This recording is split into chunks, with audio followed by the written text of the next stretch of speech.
Hey everyone, this is Minji. I am the founding producer of The Love Story, and I like to just share with you the progress of um, our entire organization. I've First, let me just introduce myself. I started this organization in 2015 and officiated it as a 501c3 nonprofit in 2016. If you went to the mission page, you'd know a little bit about my heartbreak story. Essentially, that's what inspired me to do this. Now, professionally, I used to be a curriculum designer, a teacher. I was have my bachelor's degree in international studies, political science, and my master's degree in secondary education. And what I love doing is curriculum design. Now, something very interesting happened to me in 2013. When I hit my rock bottom, it was when I was at my most nihilistic, where I just felt like everything was meaningless.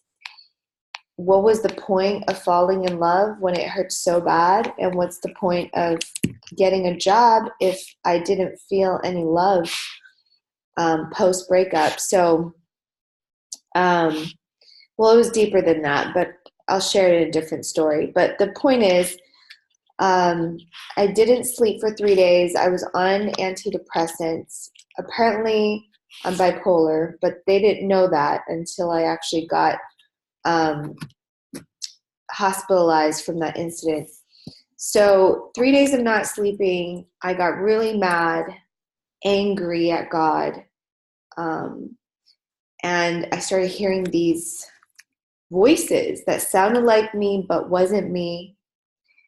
And, I now understand why there is a 24-hour suicide hotline, because suicide is a spell.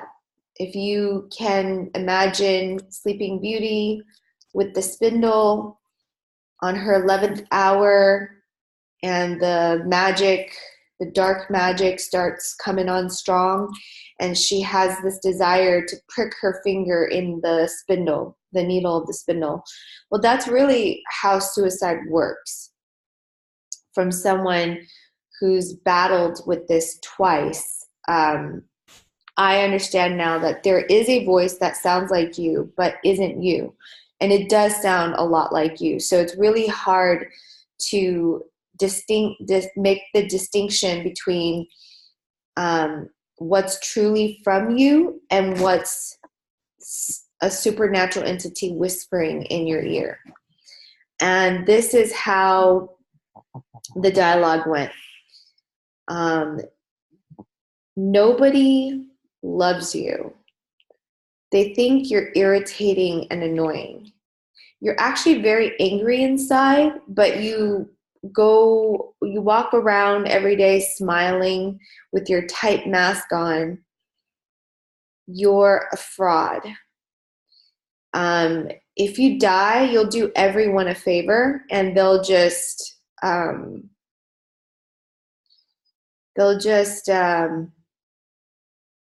be better off. You're a burden to people. Your existence is a burden to people. And I had so much guilt for being so angry. And if I gave you more context, you probably understand. But maybe you don't. Maybe you don't need the context. Just know that I was very ashamed and very guilty. All I do know is that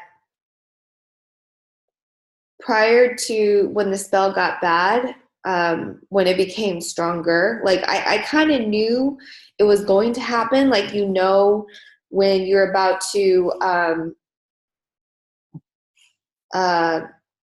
enter a race, the race of your life, and you have to,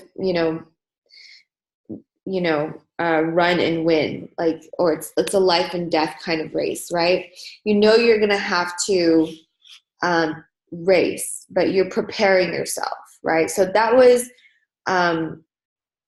moments before the suicide spell became strong.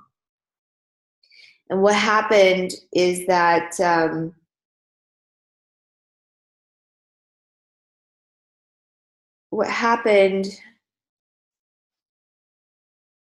I prayed. I prayed to Jesus Christ.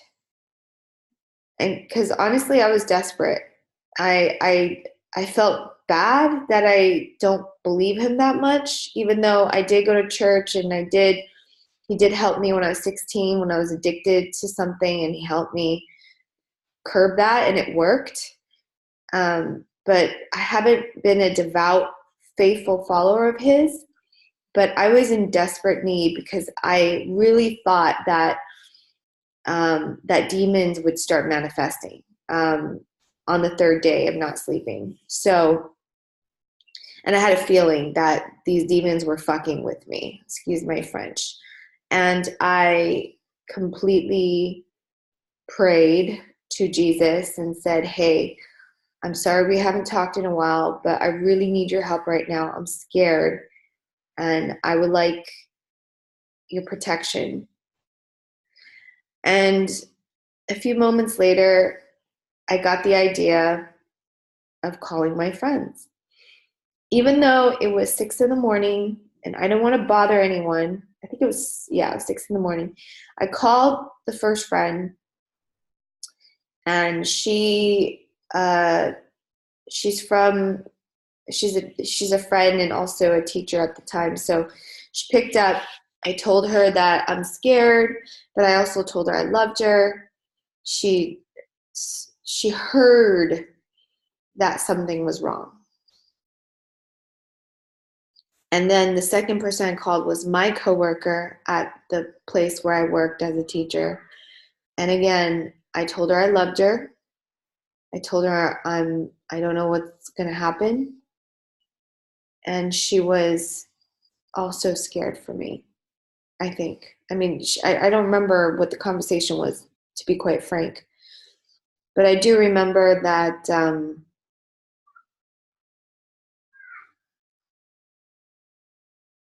that by the third friend I called, the spell hit hard. And the voice just gave me an existential question that I could not argue with. It just made absolute sense. The question is, well, first before the question, I'll just say what the voice was reasoning. The voice said, you poor thing, you're treated like some kind of lab rat in the Matrix. God designed you to love, and yet he allows all this pain and suffering that comes from love. Death is inevitable for everyone. So pain and suffering is everywhere.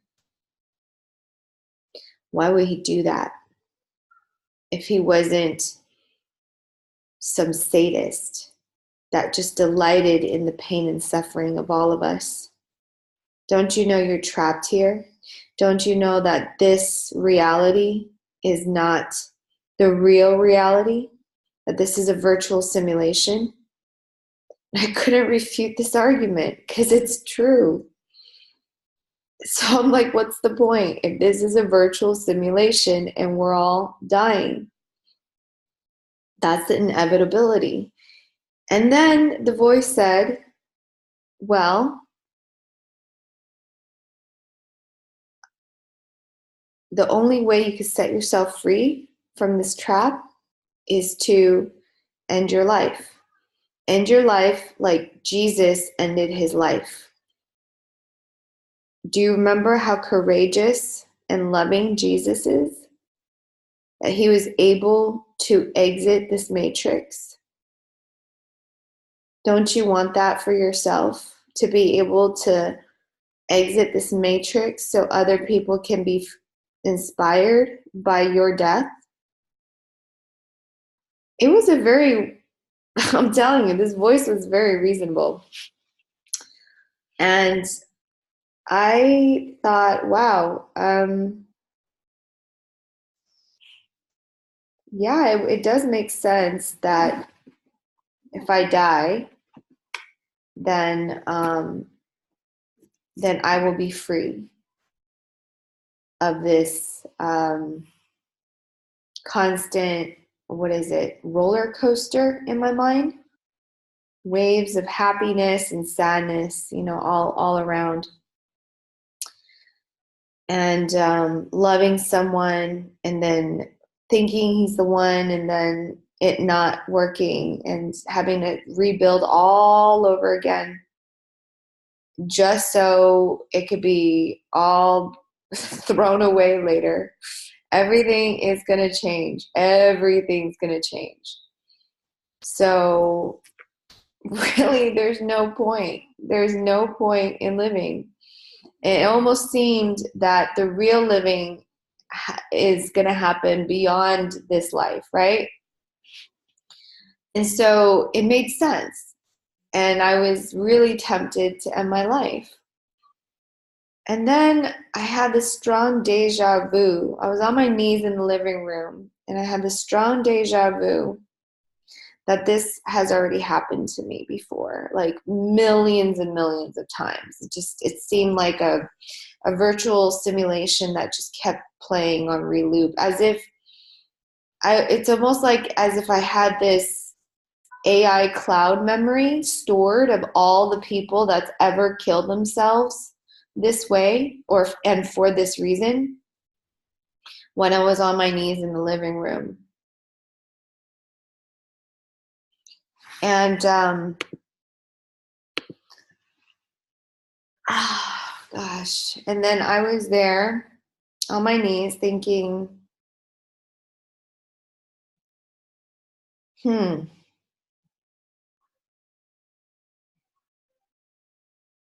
God is not here. God is out there. Maybe Lucifer, Satan, is actually the good guy, and maybe God is actually the bad guy. That was my reasoning, because it made sense that love is so painful, that if God is love, then God is evil for making love so fucking painful. And so the essential question that was posed to me prior to exit is, God is love, true or false? I found that to be very interesting, that would be the last question the voice posed. It wasn't like the voice said, do you want to live or die? It didn't ask me if love is good, or do you love, right? Because those are all obvious answers. The answer is yes and yes. But the question that was posed to me by the voice is, God is love, true or false?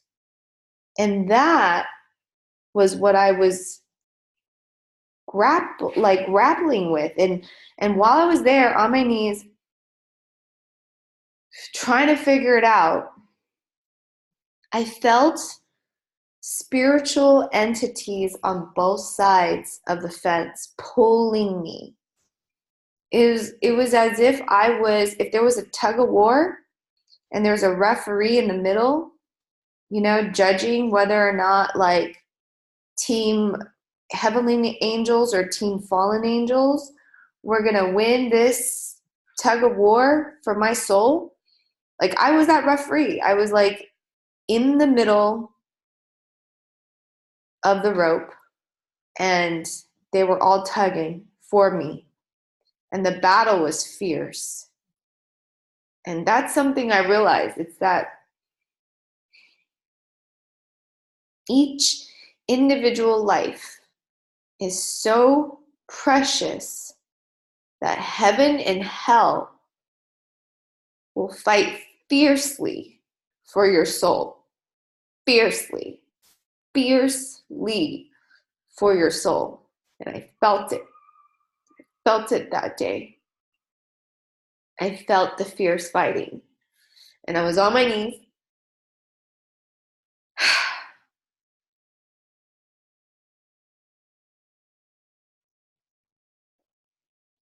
And as I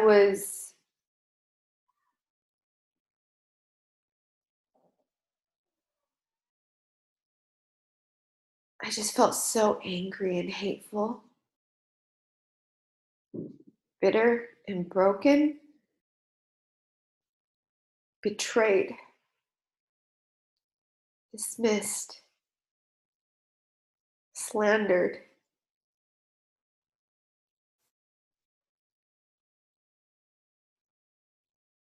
I said no. I said false. Because my logic is if love is this painful, how could it be good? So if God is love, then that must be false. I reasoned.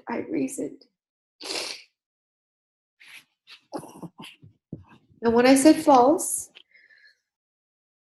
mind you, my friend was on the other line this whole time. I tuned her out. Like, I was talking to myself. And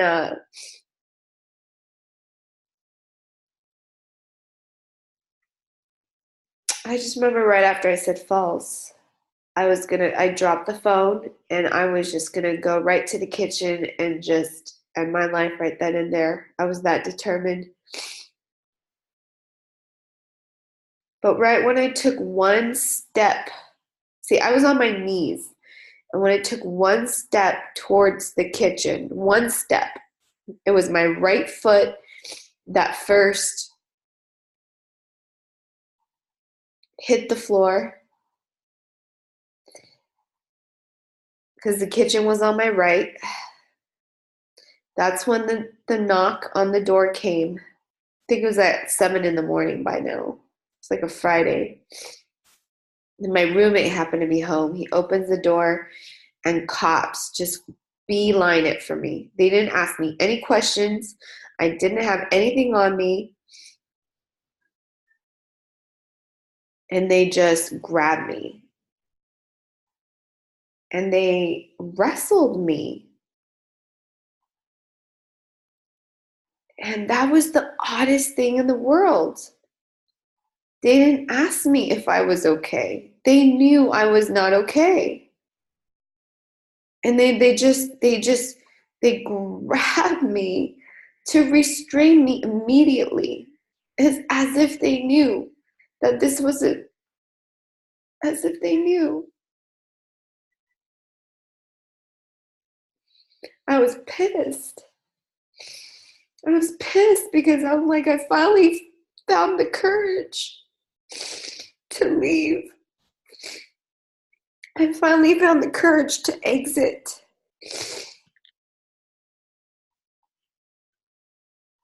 And I thought I was going to do everyone a service, like Jesus. And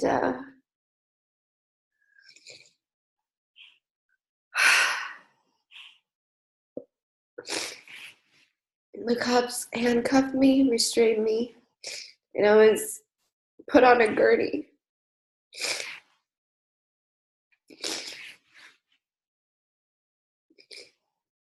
And as I was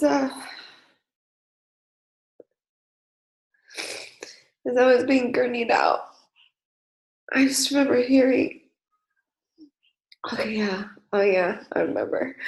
I was asking God. I don't know if I said it out loud or if I said it in my heart. But I screamed at God. From my soul, I screamed at God in anger. What's the point?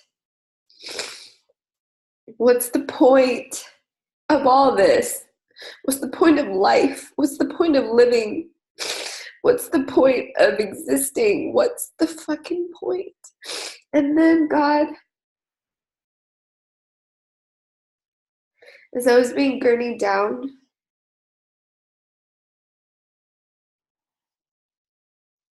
I just saw flashes. I don't know how to describe it. There's no word. It's just an experience. It's like asking a mother to describe birth or um, a man dying, what it's like to die. It's like I don't know how to describe this next experience. I just know that God showed me. He showed me by offering me a series of images. And when I discovered through these images, and there's lots of images, it was just like a quick download, like zap. Okay, maybe that's an exaggeration, but it was something. And he showed me that everything changes, everything morphs, all things, all people, all circumstances morph. But there is one constant. There is one constant throughout all the changes. Can you figure it out like pieces of a puzzle? Can you figure it out? And he showed me. And I felt it. It hit me. I felt it. It's love. Souls. Souls. Spirits. The spirit of the heart. The spirit of my voice, even talking right now, that's one spirit of 7.5 billion pieces of spirits. We all belong to the one. The one. And then I just imagined, I don't know if it's an imagine, there's no word for this. I just saw in my spiritual eye that we all go back to source when we die. We go back to source.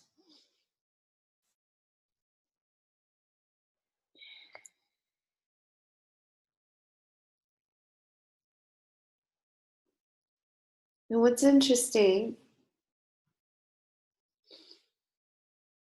is that the point we are here, the point of being here is to master love, true love, true love. Not the imitation of it, not the shades of it, but true love. And since that day, I've been pursuing what true love is and how to inspire people to experience more true love. And what I do know is that the painful parts of love is part of an essential ingredient in understanding true love.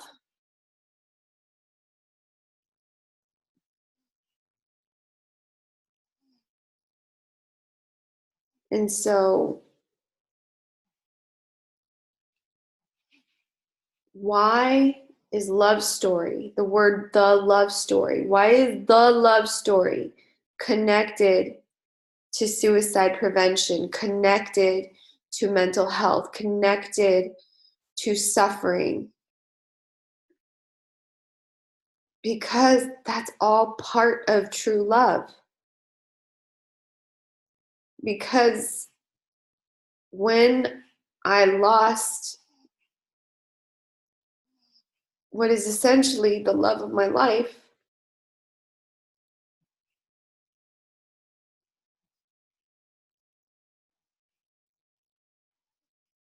I experienced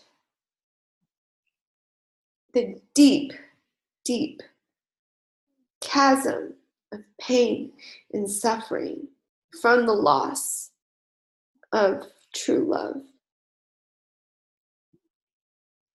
And then I realized it's not suddenly, but since that day, so it's been, oh my gosh, I can't do math. Okay, maybe I can. 13, 9, minus 3. It's been 6 years since that day. And what I've learned through my journey in searching for A, what is love, and B, how can love transform our stories, and C, how can love resurrect our spirits.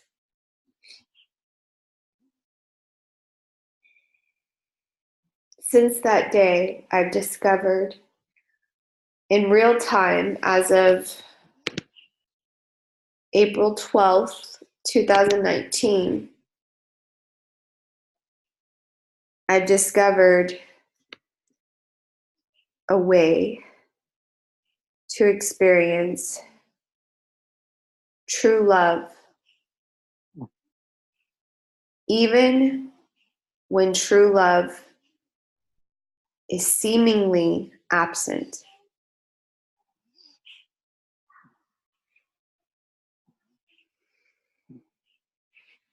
I do believe that what I have,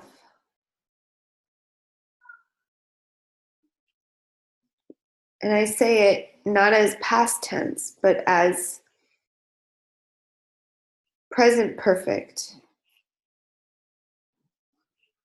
or past perfect,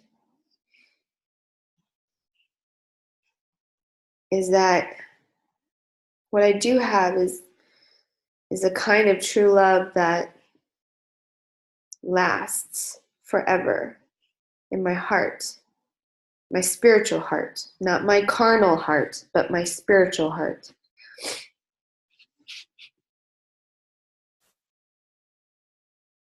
So this is the problem we're solving.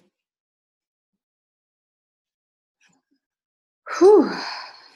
Let's get started. That was just the prequel. The global epidemic. Politics, media incite fear, blame, hate, shame. I want to add that, contributing to today's global divisiveness. Loneliness is the #1 mental health epidemic. Depression is a leading cause of disability worldwide and is a major contributor to the overall global burden of dis-ease.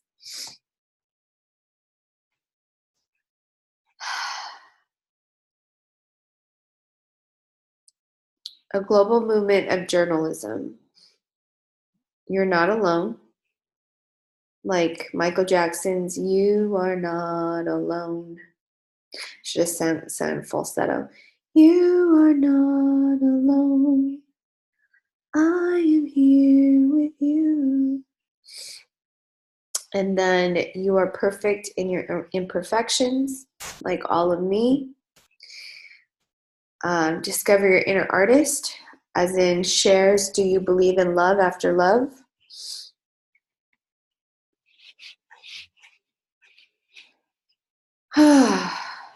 Okay, so here it is.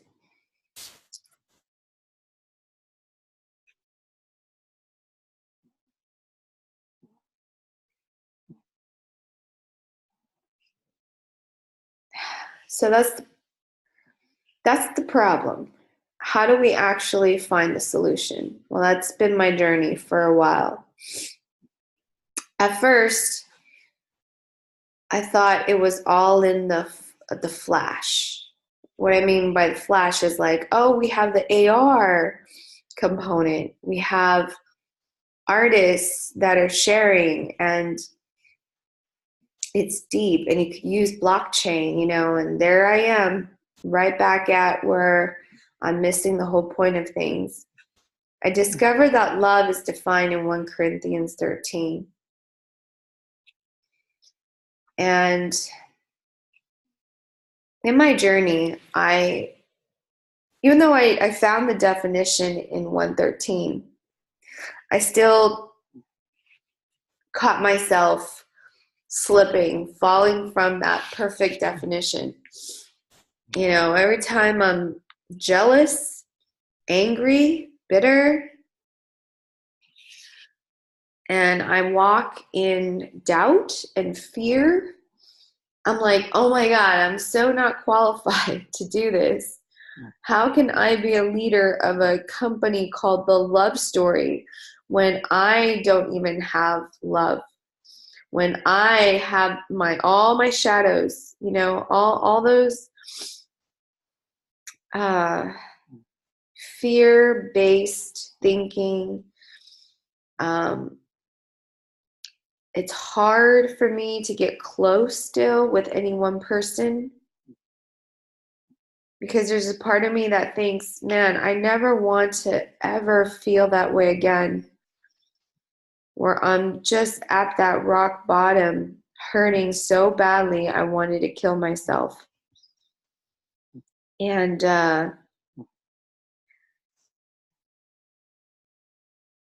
so there was a lot of introspection, if you will, of how to heal me throughout this journey. Because I wasn't completely healed. It wasn't like I said, Jesus, heal me. Boom. Genie in the bottle, bitch. Here you go. You're good. You know, like it's, sorry, just excuse my language. But it's just, I had pictured God as this just vending machine. And if I didn't get it now, then man, there must be something wrong with me. Like I have to work. I have to work for it. So I was working and working and working. I remember on Christmas Day, I was alone in cross campus in Santa Monica, just working on the website. Well, me and Franklin, who is another entrepreneur. I went to his funeral a few years back. He took his life. And I thought, man, we're both the social loners with the big dreams, with the big causes. And it does get lonely, and I'm lonely. And I keep looking at the scripture. If I have the gift of prophecy but do not have love, I have nothing. And I'm like, dang, does this mean I'm going to be voided out in life? Like, does this mean it's overs for me? And I just keep working and working as if like, the more I work, then the more I'll prove my worth to God. I was working myself into depression again. And there was a second time I attempted. And that time it was a similar suicide spell. But this time the talk was about it was the whole New Age thing. Yeah. It was, you create your own reality. Life is empty and meaningless, and it's empty and meaningless that it's empty and meaningless, so you create the meaning. And I went on that algorithm, I did, where every truth is honored. Relative truth is truth. Everyone has a different perspective, and we have to respect that because people are divine beings. And it made sense. And I was listening to testimonies of friends who took ayahuasca and experienced Mother Aya, and they talked about this experience of going back home, of like this outer world, this alien world of sorts. And I wanted so bad to go back home. I was so tired creating my own reality because I was moving fast, you know. There was a point I was using this methodology to speedily get what I wanted. It was my will, purely my will. I was going fast and meeting producers and meeting key people in San Francisco and getting kind of swallowed in by the whole tech utopia that's going to happen in the transhumanist communities of, you know, the chimera and the magic and the unicorns and the circus of unique creative expressions and the colors. And it is beautiful. It is beautiful, but something was still missing in that space. And I realized taking that algorithm towards the very end of it, the second suicide spell was about going back home and meeting Mother Aya directly. Like, why go through ayahuasca when you can just do it out of faith and just kill yourself so you can like free your soul, you know, free your soul.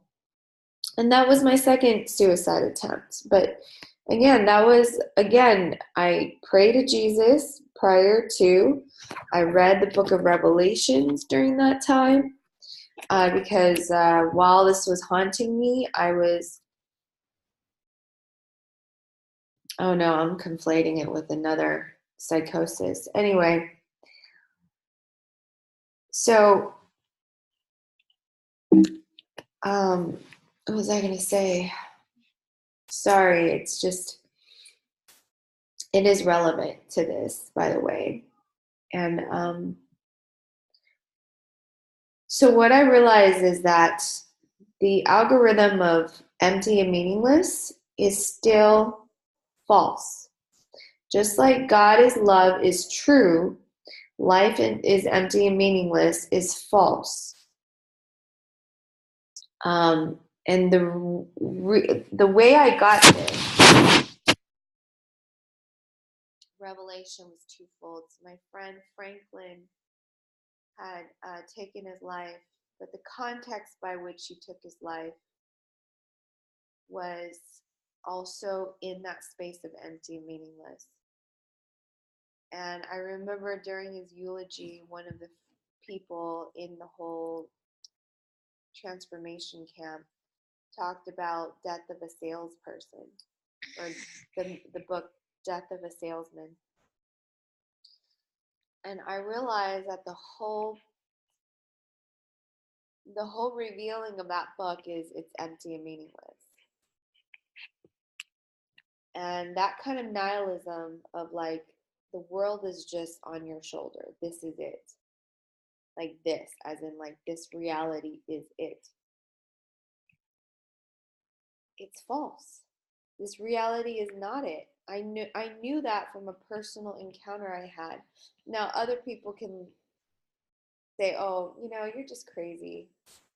You're bipolar, right? Yeah, you're diagnosed with that. You're like if I just Google and some, you know, well-branded, well-funded um, publication will say that psychosis is, and then a disassociated state. Yes, it is a disassociated state. It's the state from what's real here to the supernatural. It's the bridge, it's the gap. Psychosis is soul. Psych is soul. So those supernatural moments, I know in my heart of hearts existed. And so why does that even matter? It matters because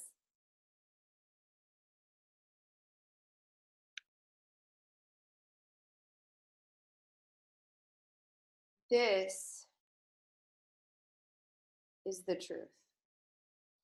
I don't mean this is the truth as in like this is my truth or like this is my opinion, but this is true as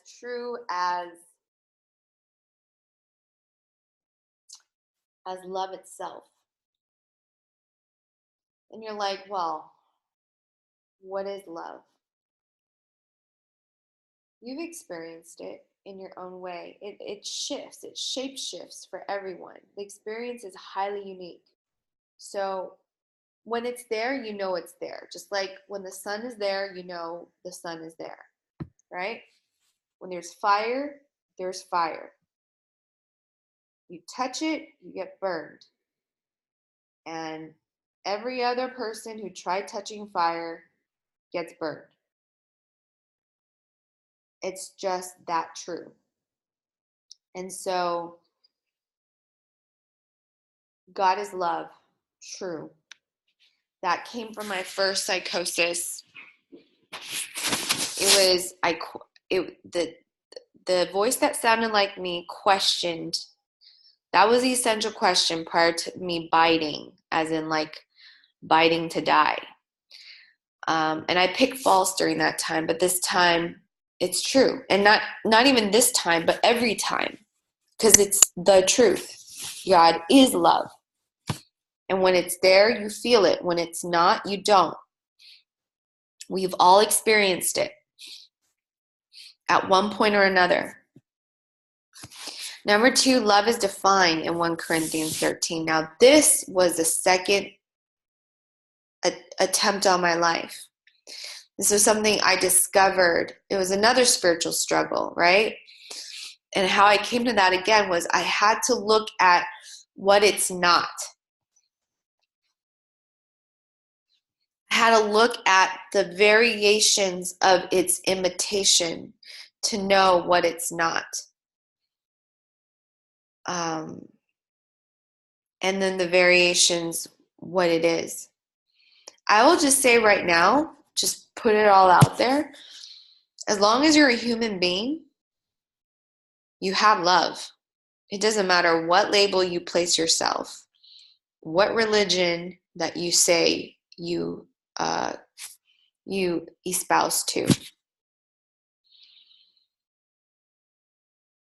I'm talking about love itself, the presence of love. What is love? Love is patient. Love is kind. It does not envy. It does not boast. It is not self-seeking. It does not delight in evil, but rejoices with the truth.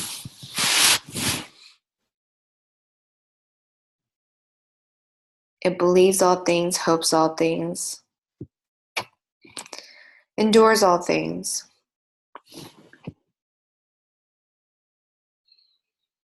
So, this idea that love is defined. So, I found love in Burning Man. I found love in all concerts, in all genres. I found love in all religions. As long as there are human beings, there is love. Because the love itself, the Spirit of God, is defined, confined, and refined in a human being. We were born and gifted with spiritual intelligence.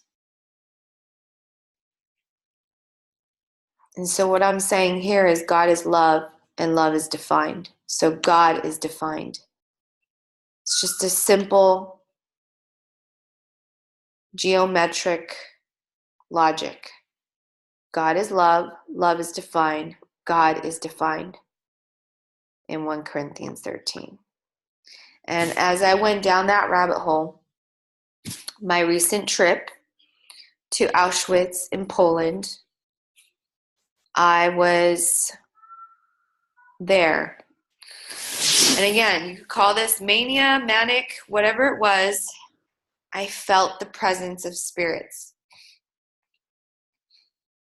And the first thing that the spirits told me to do was to buy Viktor Frankl's book, Man's Search for Meaning, prior to walking into the camps. Excuse me. It was 45 zlotys. And I got a free bottle of water when I bought it. Viktor Frankl's Man's Search for Meaning. And it was heavy. The energy was heavy. Everybody was heavy. And honestly, most people can't take that level of heavy, and it's okay. I get it. The first level of heavy I experienced was when I was 12 in Dalian, which is my home country in China, where the soldiers, the Japanese soldiers, went and tortured and killed. And I went to this wax museum where they showed the actual atrocities in wax of what they actually did. And the reason that's so important to remember what actually happened is the very reason why love story exists, and the reason why God is good. Because God won't remember. God won't remember. God will remember when everyone else forgets. When we don't want to think about these negative things or horrible things that actually happened, well, it happened.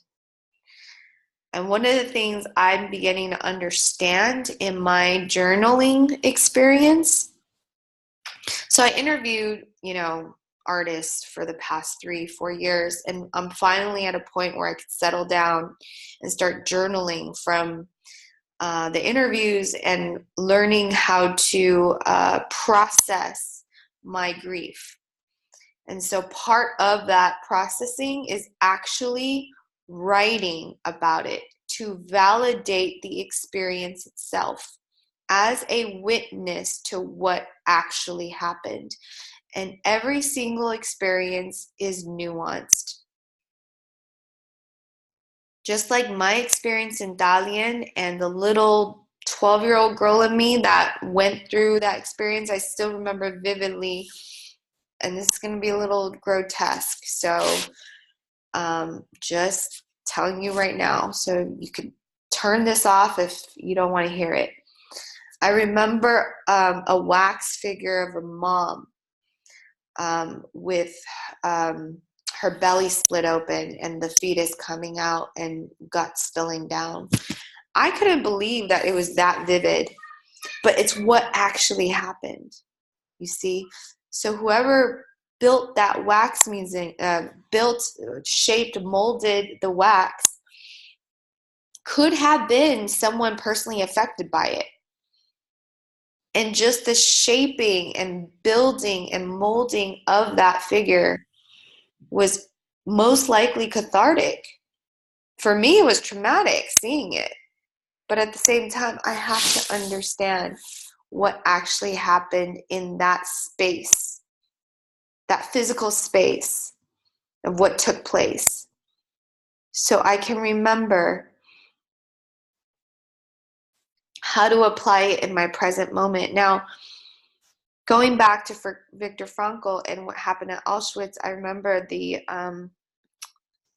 facilitator who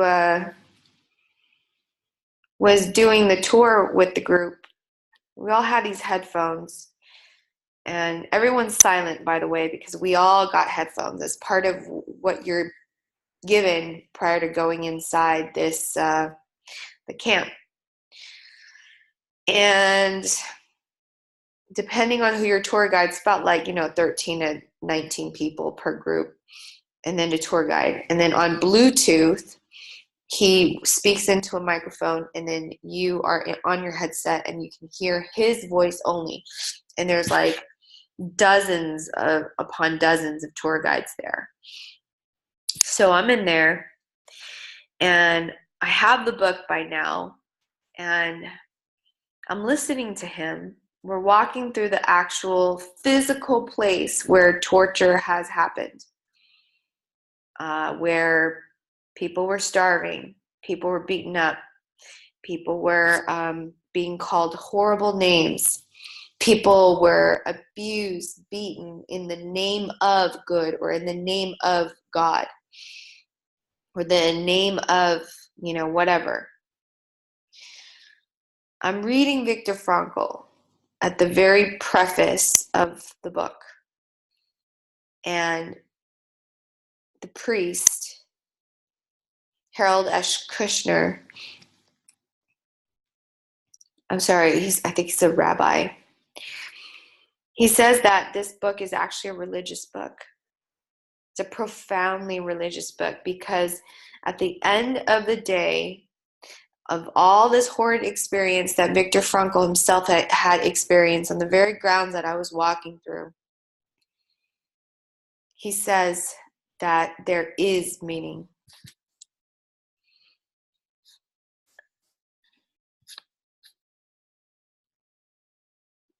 I'm going to just read an excerpt.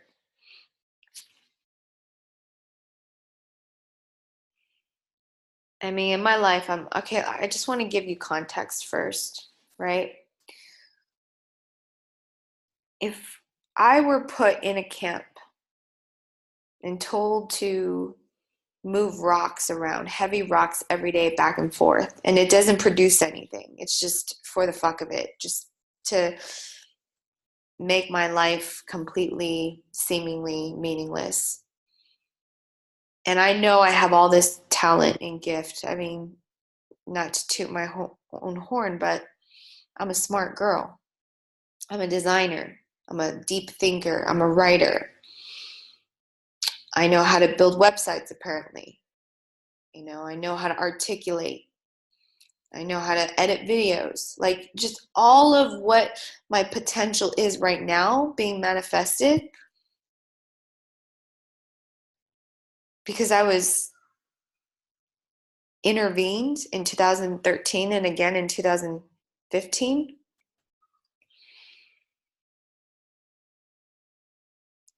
All of that reduced to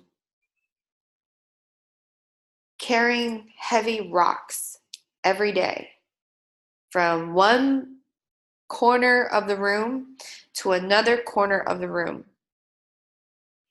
by a sadist guard who's just shouting orders at me and calling me all sorts of disgusting names and telling me that I deserved this kind of treatment because I'm just garbage, filth, disgusting, right?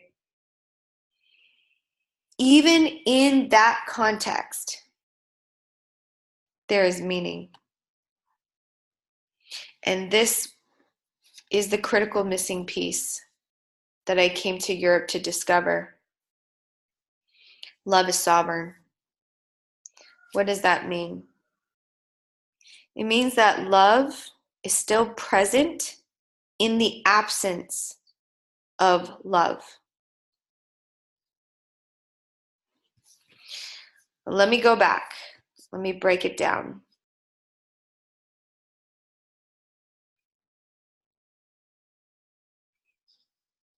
When a man finds that it is his destiny to suffer, he will have to accept his suffering as his task, his single and unique task. He will have to acknowledge the fact that even in suffering, he is unique and alone in the universe. No one can relieve him of his suffering or suffer in his place. His unique opportunity lies in the way in which he bears his burden.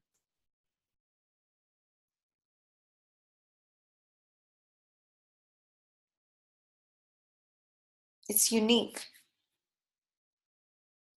And it's alone, but it's still unique. And I thought about my suffering, and even suffering now. I mean, don't even look at everything else I portrayed, right? I suffer. I suffer like any other person out there suffers. I don't care if you're the richest man on earth, you're suffering. Because to have compassion means to see other people suffering and to feel it.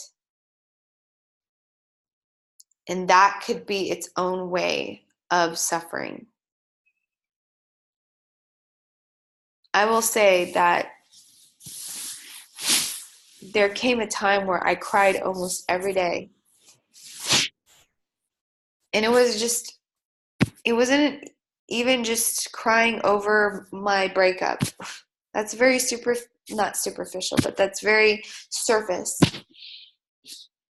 I was crying over why children have to die every day, why people shoot themselves, why we're so blind to our own character defects, why history tends to repeat itself, why there's so much trauma and anger in all sorts of communities, why there's these things that just creates the absence of love, right?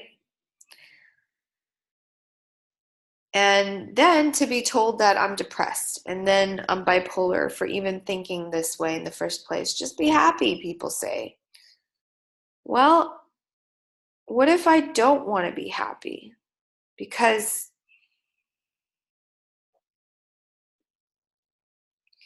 I want to think deeper, because I want to exercise this gift, this spiritual gift called compassion.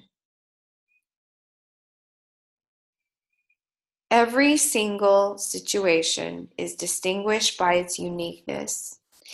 It is always only one right answer to the problem.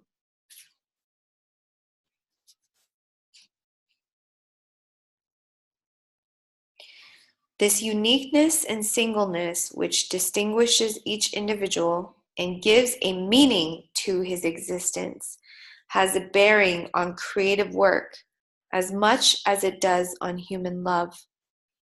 When the impossibility of replacing a person is realized, it allows the responsibility which a man has for his existence and its continuance to appear in all its magnitude.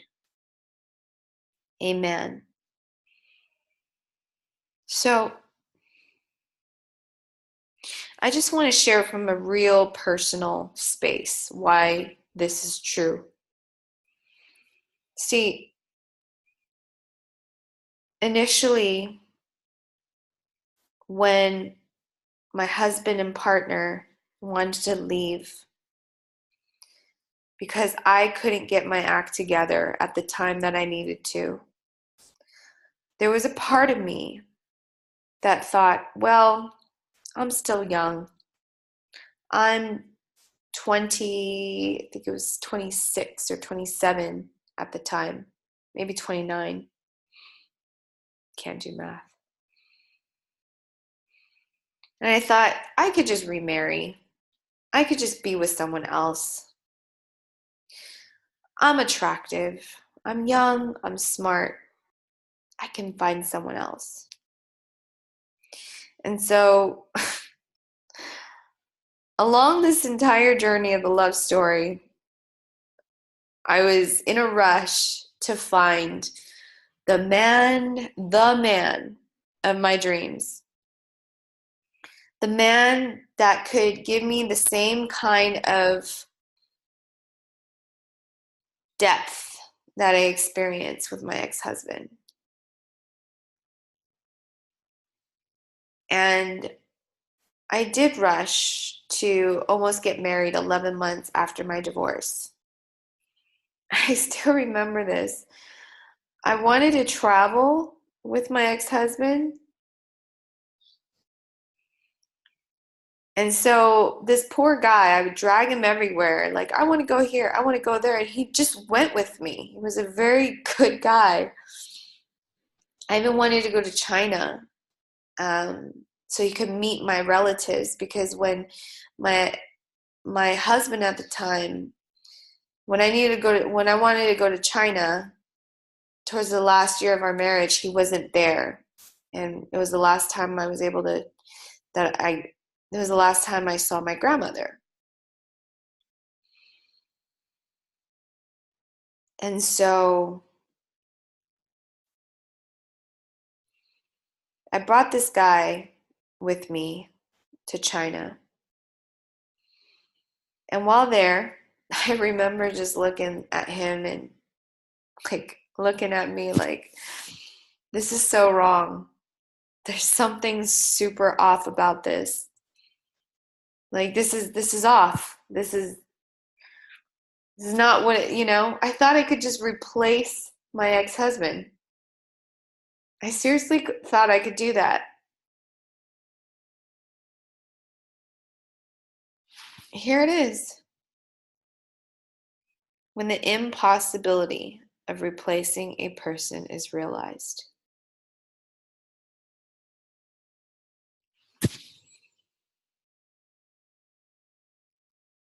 So then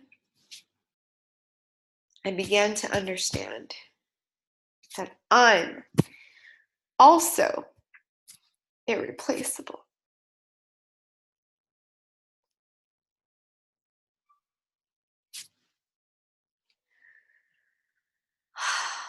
Each entity is sovereign, unique.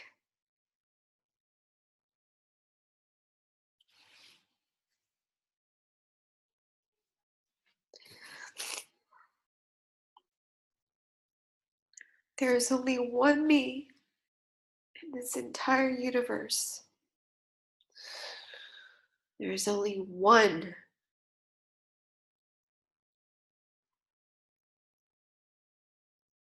ex-husband of mine in this entire universe. And I'm just grateful that he's living. And that's when I realized this is so true. And that's when I realized right here, meaning is unique and single to the individual. Every single life on this earth, if we were to exit the matrix, if you will, or exit this life, and we had some kind of surveillance camera within our system, in our memory bank, and they were to take all our memories of everything we've ever experienced, seen, felt, from the time we were babies to the time we die, like the Truman Show, right? You would see that no one person's life is exactly the same. No one personality is exactly the same. There's just so much nuance, so much.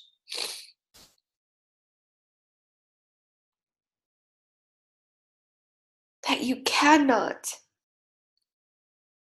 compare it.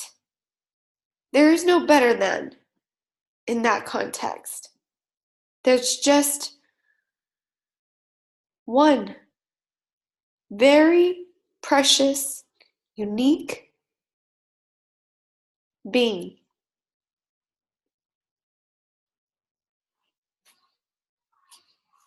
And here we are.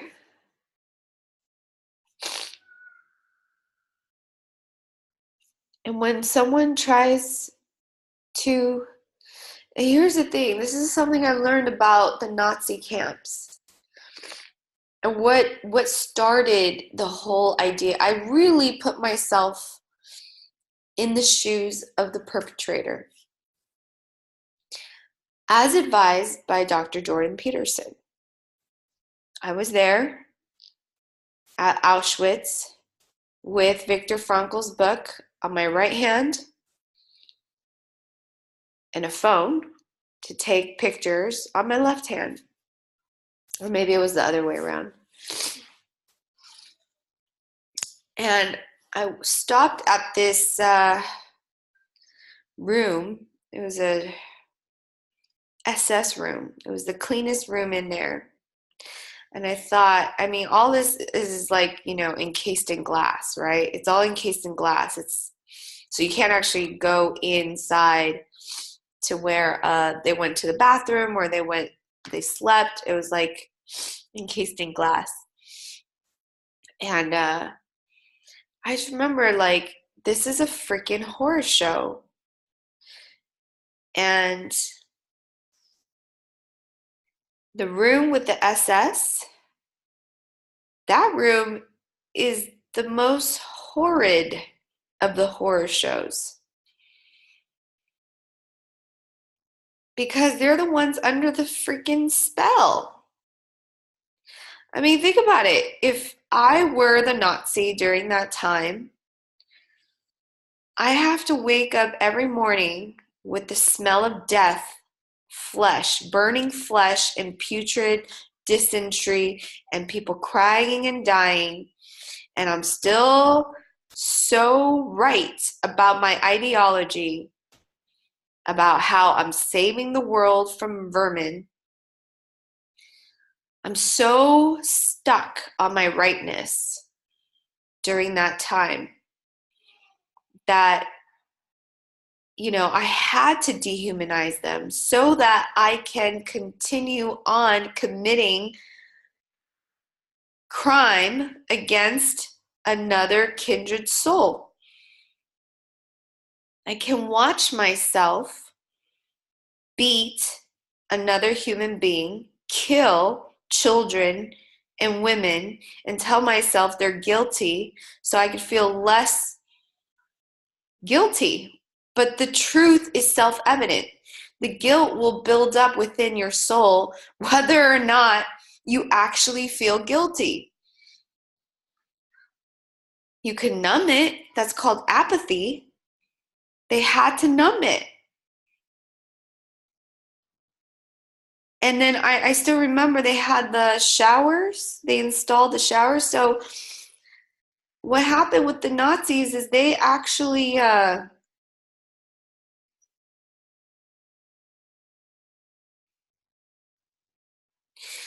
they told the Jewish people that were getting off the camps, like they were coming to Auschwitz. They told all of them that this is their resettlement camp.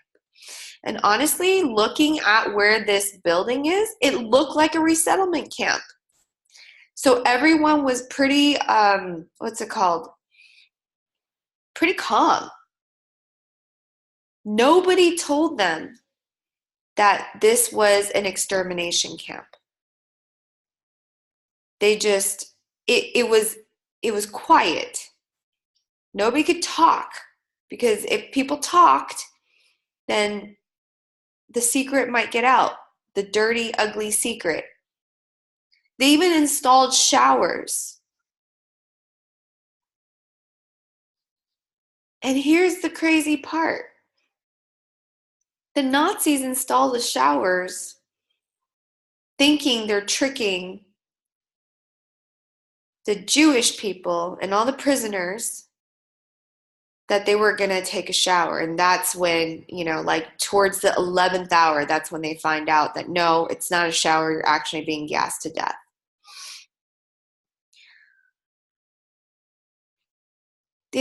But there was something else in there I saw as in the eyes of the perpetrator, in the eyes of a Nazi, that the shower also symbolized cleaning the blood or cleaning evil, ridding evil in this world.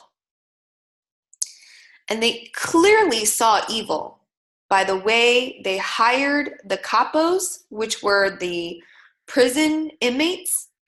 Like, it's like hiring or like promoting Jewish members, for lack of better, I mean, there's other people there, obviously, gypsies, homosexuals, whatever labels that they gave people, right? Soviet prisoners, etc.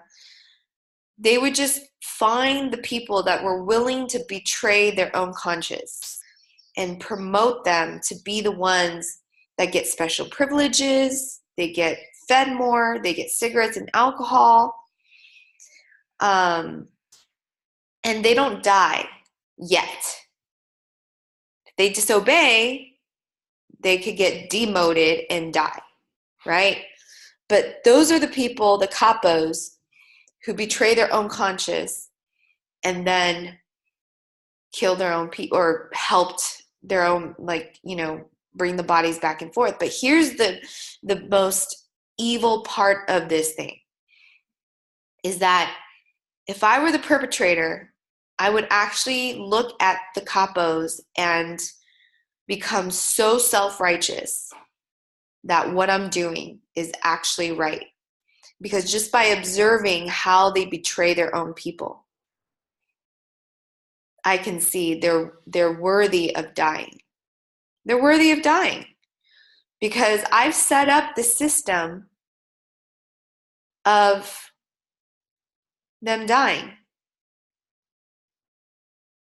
of them betraying their own kind. So of course they're guilty. Of course they what's it called? Of course they'll kill their own kind.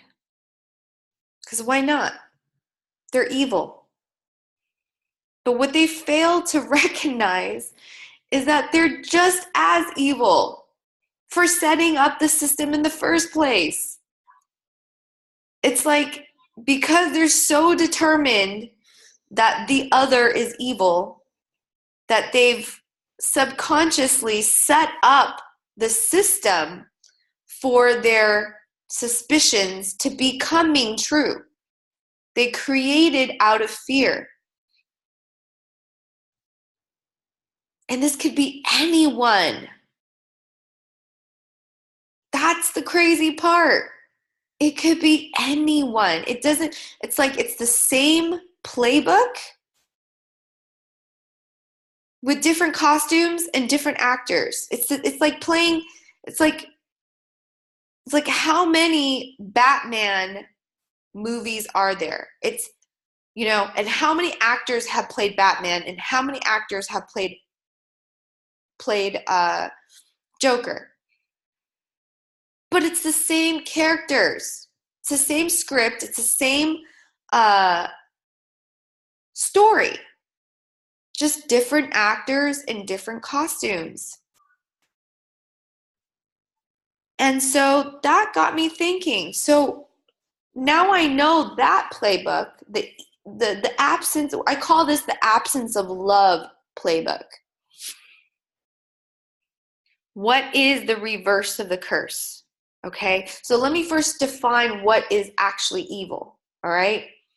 Evil in terms of what happened at the Auschwitz camp and what happened when I was 12 years old in Dalian, witnessing the rape of Nanjing incidents during World War II. The evil that existed is that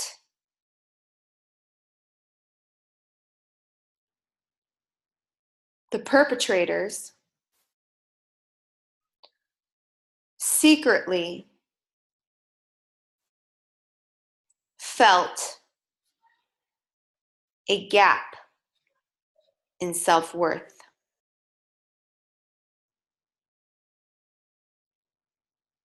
Let me break it down.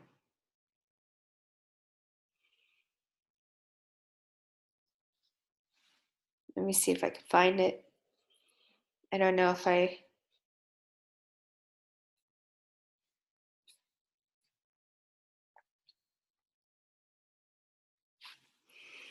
has to do with the original fall of Lucifer. Not Eve, but Lucifer, and it's the spiritual entity of Lucifer. But let me see if I could bring it in context with Eve. By the way, this is kind of improv. So going back to evil, what is evil, right? All right, I'll just put it in context.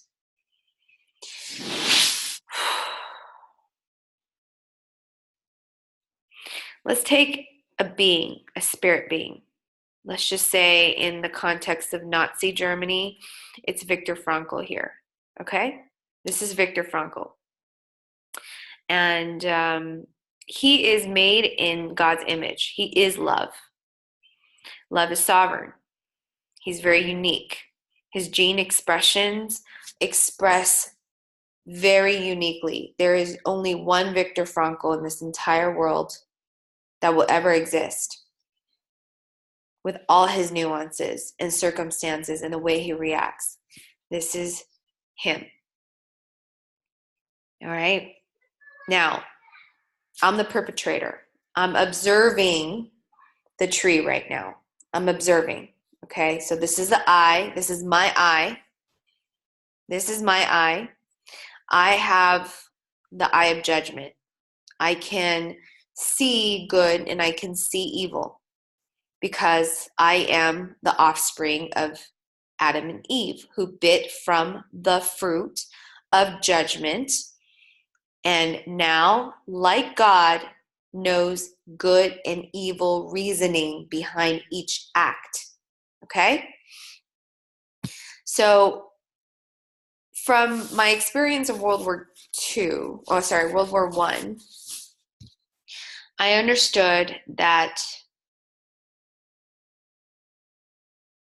people were starving. And this has something to do with the apathy of people starving on the streets while other people lived opulent and rich lives. It was the apathy that I saw in the wealthy Jewish people. Again, I'm the Nazi right now in this scenario, okay? It was the evil I knew, their apathy, okay, that caused the suffering of my Germanic people in this hypothetical. All right. So going to this analogy, tree fell on a person and the person died, right? So let's just say, you know what, for this simplification, forgive me, Viktor Frankl, and this is not true. I'm just using it as an analogy for this example. Let's just say that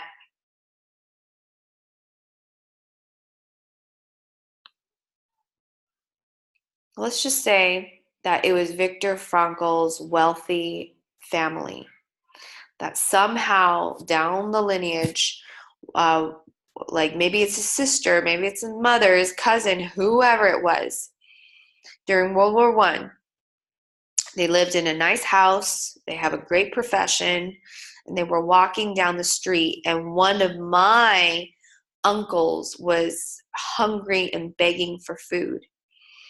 And Viktor Frankl's mother, let's say, was at that, she had a bag full of groceries that day. And she passes by one of my uncles during World War I who was starving, a vet. Okay, maybe he had no legs, let's just say that. And he was starving on the street. And Viktor Frankl's mother, with a big bag of groceries that just got out of a supermarket, looked at him and walked on by. She didn't do anything. She didn't even give him a piece of fruit. She didn't stop to say, hi, hello, how are you? Are you okay? She just passed on by. That level of apathy, they could see it. Me, the Nazi, I could see the evil of apathy of the rich people. And I equated richness with Jewish people. Okay? At the time. So the evil of apathy itself is now conflated with the entity, the actual being, the divine being. So I've conflated the act with the actual value of the person. All right? So I'm judging Viktor Frankl as evil because his whole lineage, his own bloodline, I would consider as evil. I've conflated the two. I'm the Nazi here. And again, Japanese people, same thing. World War II, rape of Nanjing. I'm the Japanese person looking at the Chinese and thinking, God, they're so greedy and selfish and god awful. Oh my goodness.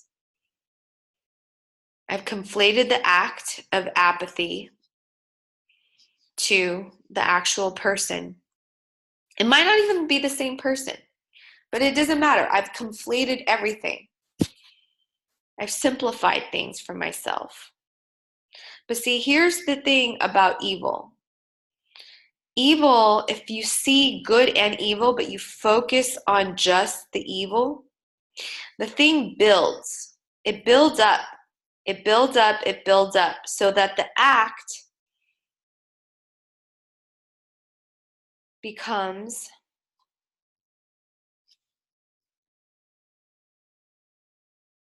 let's see, I think I have a better one. Yeah. By the way, this is a work in progress. I'm just sounding out loud.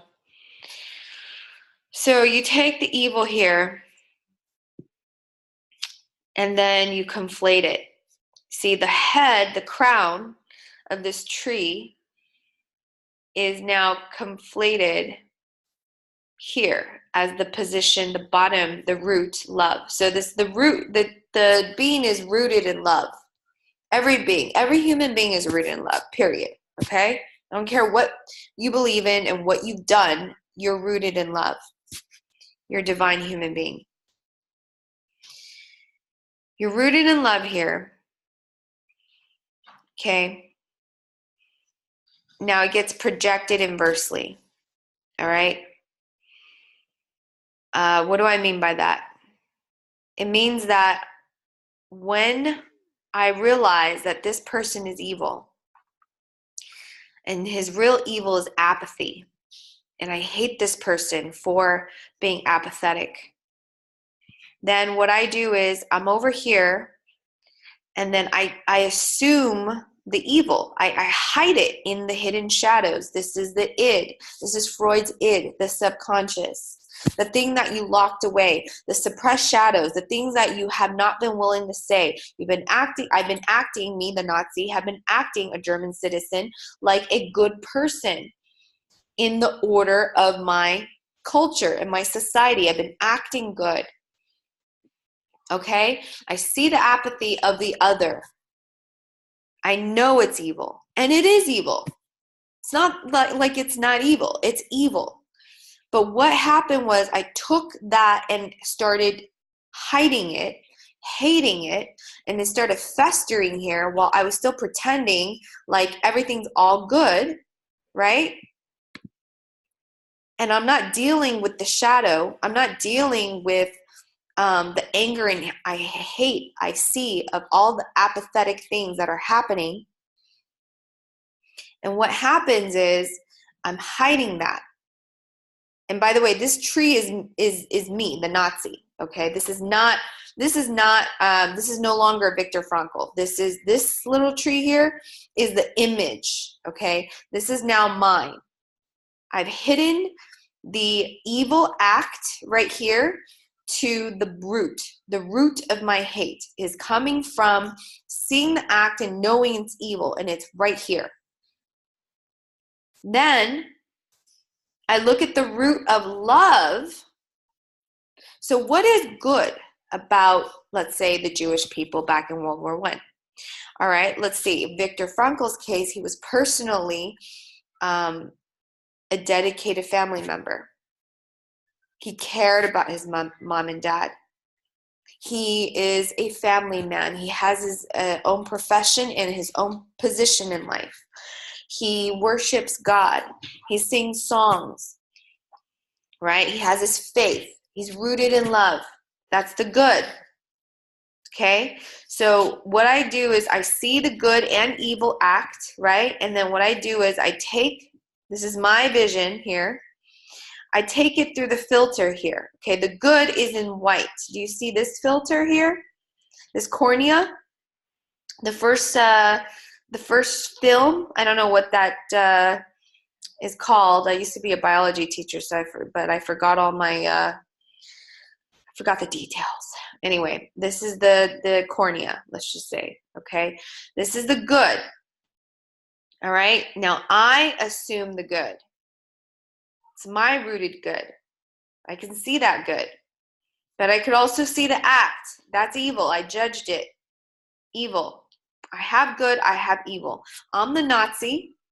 I'm the, you know what? I'll even take it a step further. I'm the SS head. of Auschwitz camp, okay? I have a wife to go home to at the end of my shift. So my shift is 9 to 6, okay? I'm working overtime, 9 to 9. Let's just say I work 12 hours a day. I come home to my wife. Can you work 9 to 9? Yeah, you can. Yeah, 9 to 9, you work 12 hours a day, and then you go home and I sleep with my wife, right? So I have the good, I have the family, I have my own wife and children. I'm good. I'm a good person. I'm a good person. And then I see the evil, okay? I could only see it in Viktor Frankl, the evil. But here's where it gets tricky. As I'm seeing the evil in Viktor Frankl, I'm hating him because he's in my camp, and I see the capos betraying their own people, and it's disgusting. And I see how everyone's just not talking, or maybe they are talking, whatever. I just don't see it. Okay, there's a filter here that's preventing me from seeing my own evil. All right, I'm acting apathetic. I'm also apathetic. Okay, I'm also apathetic. But I see their apathy and I want to kill them first. Instead of dealing with my own apathy, I want to fix someone else's apathy. So let's say the evil in this context is apathy, okay? And I look at someone like Viktor Frankl, who's a prisoner, number 50562. I just made that up. And I pass him by. Let's just say one of my soldiers, if you will, started beating him up, and I just pass him right by. I only can remember the apathy that was inflicted upon my veteran uncle from World War I, but I cannot see the own evil of my own act when I am apathetic towards Viktor Frankl. All right? So again, this is a very specific analogy to illustrate a point of what is actually evil. It's important to define it because evil is simply the absence of love. When I was posed this question, God is love, true or false, I picked false. And if the world is broken down, if this is indeed a broken down mathematical formula, the binary basic codes of life is ones and zeros. Ones is the presence of love, and zero is the absence of love. Evil is the absence of love. Good is the presence of love. Apathy is evil, zero. Compassion is good, 1. Now, this brings me back to my earlier story about how I thought I wasn't qualified to become any leader of any, especially any company called The Love Story. Because when I started realizing this, I started paying attention to the moments that I felt, or not even felt, that I was evil. The absence of love. The absence of love is evil. The presence of love is good. It's that simple. It's the KISS method. Keep it simple, silly, right? The presence of love is 1. The absence of love is 0. These are matrix codes, right? But if you're thinking, well, if we're in the matrix, then what's the point? I should just kill in my life, right? Like I thought. Well, it's not that simple, because we're here for a purpose. We're actually here for a purpose. And I was close reading on Viktor Frankl's book. There were many suicide cases. And Viktor Frankl is a clinical, I don't know if he's a clinical psychologist. Maybe I'm conflating it with Jordan Peterson. But the idea is like Viktor Frankl was a psychologist that was close to, he was onto something, right? prior to becoming occupied, he had a chance to go to Vienna. He had a chance to escape, but then his parents would be left behind to suffer through what is essentially a problem of taking the Jews to these camps. And Viktor Frankl hadn't had the chance of escaping, and he was torn. He was conflicted because he's thinking, on the one hand, if I do this, right? If I go to this school of psychology, then yes, I'll be saved. But on the other hand, how would I do this to my parents? And so there was a sign that he ran into, one of the broken commands on Moses' tablet that he discovered somewhere. And the most important one is honor thy father and mother. Oh my God, it's so true. It's so true. I'm sorry, I'm just having a moment right now because my parents told me, travel is just right, like they gave me the green light, they gave me the support. And so I had my doubts, but I'm doing it. And I'm having these major breakthroughs while here on my journey in Europe. Anyway, so the story is Viktor Frankl, decided to stay, and that he wound up here. He wound up at the camps, and he observed firsthand. It was like if he had to treat. Okay, let me put it to you this way: when Viktor Frankl went in, okay, he went in with the mentality of I am a clinical psychologist right now, observing what actually can happen, because this is my field of study anyway. And now we're in a perverse way, the perfect opportunity to observe the extremes of the human condition with myself also as part of the experiment. Okay. The reason I say this, and I can relate with this on a personal level, is when I was hospitalized the fourth time at a 5250, which is a 14-day mental hospitalization hold in California, in Hawthorne. I no longer approached it like, oh my God, I'm so sick, help me, because this is my fourth hospitalization. At the fourth one, I knew this was a God shot. God wanted me to go back in and see with eyes wide open, eyes plural, because it's not just my carnal eyes now, but also my spiritual eyes are open to see the spiritual warfare that goes on inside the rooms of these so-called mental, quote, health, unquote, institutions. I had to see firsthand, and I was writing and writing, and I still have it somewhere. That's my next book that I'm going to write, is the account of what actually is happening every day in everyday American lives, of what's happening in these so-called mental health institutions, right?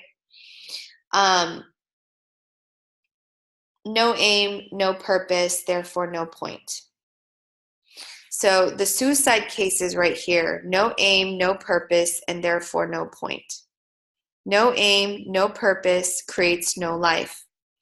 We had to learn ourselves, and furthermore, we had to teach the despairing men that it did not really matter what we expected from life, but rather what life expected from us. I know this on a fundamental level now, because when I was at that hospital the fourth time, I knew it was time. It was time that I really understand spiritual warfare.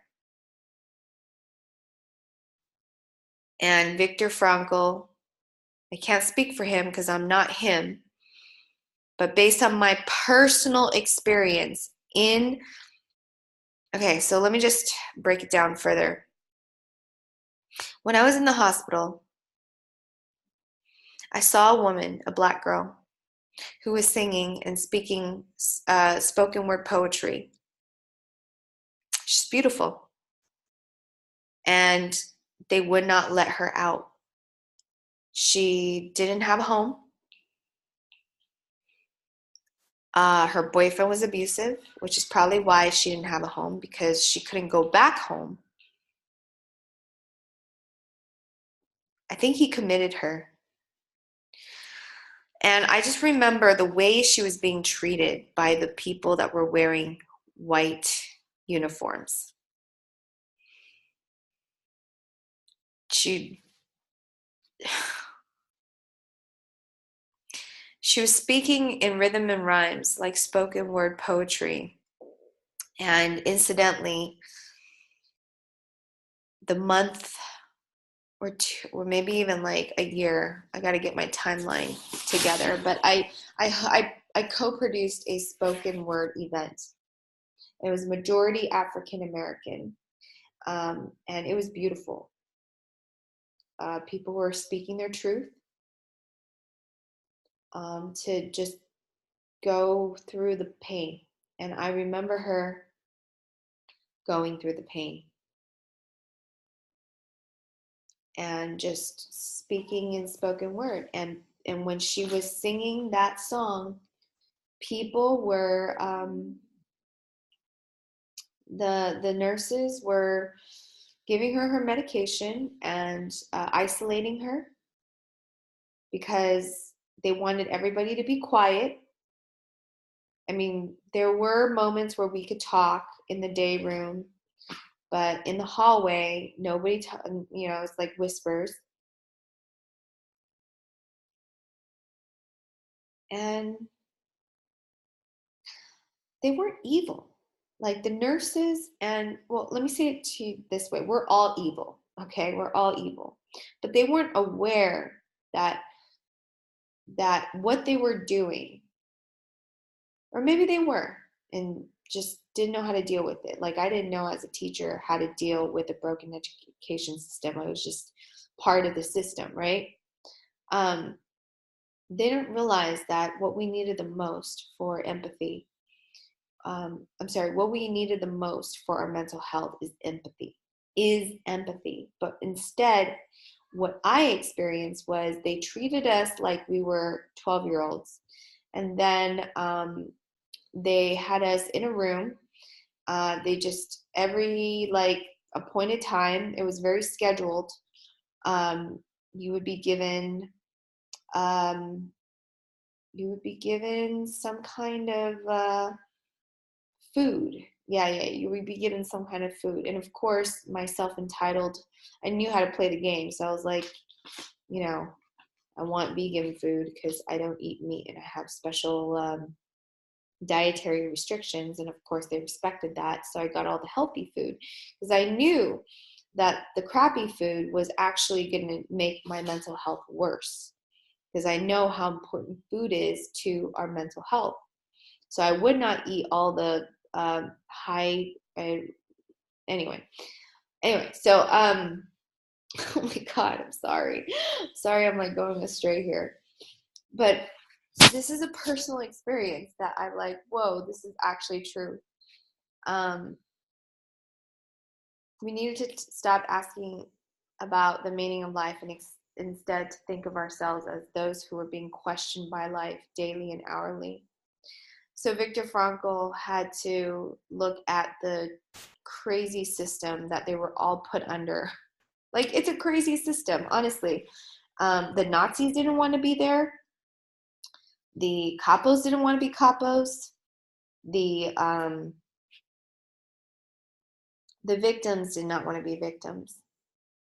And that's the darn truth. That's the ugly truth.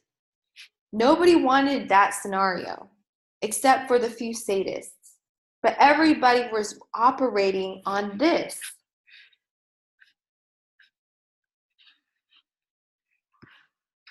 The inverse of the observation. as the Nazi, I was thinking I'm doing a good thing by eradicating evil. So they had to be there. And then the capos were thinking, I'm doing this to help survive so I can provide for my future daughters and sons, or whatever their good reasoning is, right?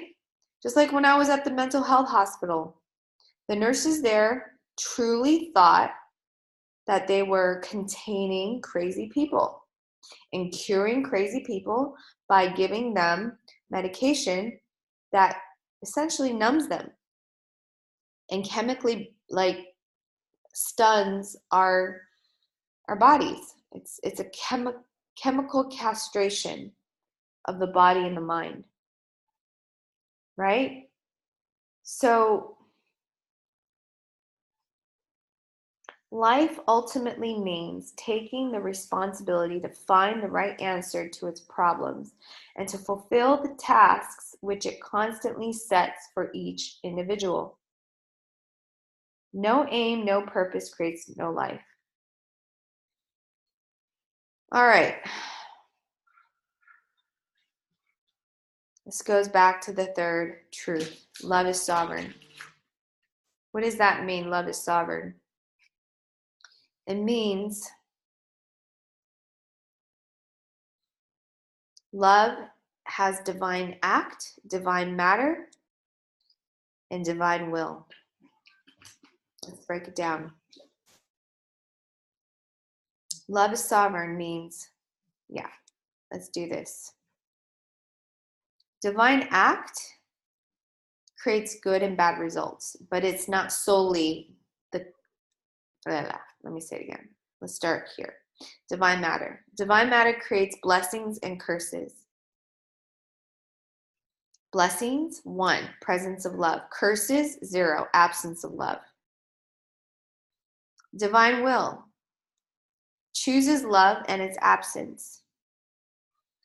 Presence of divine will, love. Absence of divine will, 0. So anytime a person is left without a choice, you rob them of this part right here, divine will, and that is evil. Divine act, good result, bad result. Okay? All right, let's break this down more. This is the duality of judgment, good and evil. So when you bite from the fruit, the serpent tells the original Eve, when you bite from the fruit, you will be like God, knowing good and evil.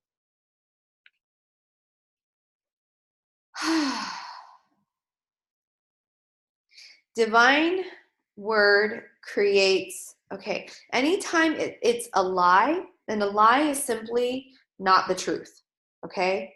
It's any variation of the truth but the truth. It's a curse, all right?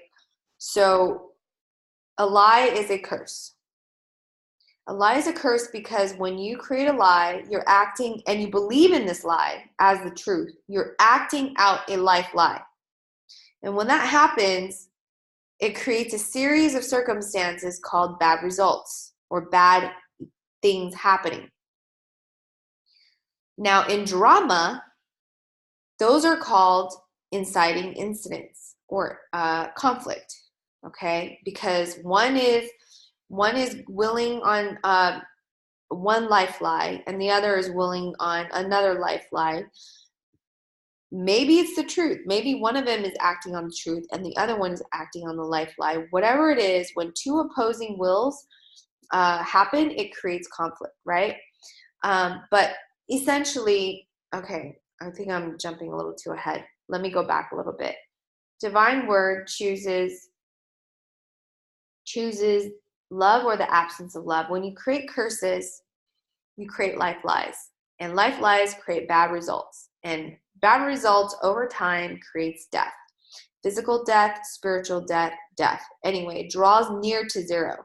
It doesn't hit exactly zero because there's no, it's almost impossible, let's just say, to hit actually zero. Death, extreme death would be like complete void. And as long as you're a living, breathing human being, you have not hit the ultimate death, okay? And here's the good news. This is what I'm learning through the blood. That when Jesus died on the cross on 0 day, okay? John 3:16, God so loved the world, he gave his one and only son, that whosoever believes in him shall not perish, but have eternal life. The one and only. See, this is very important. This goes back to the premise that love is sovereign here, okay?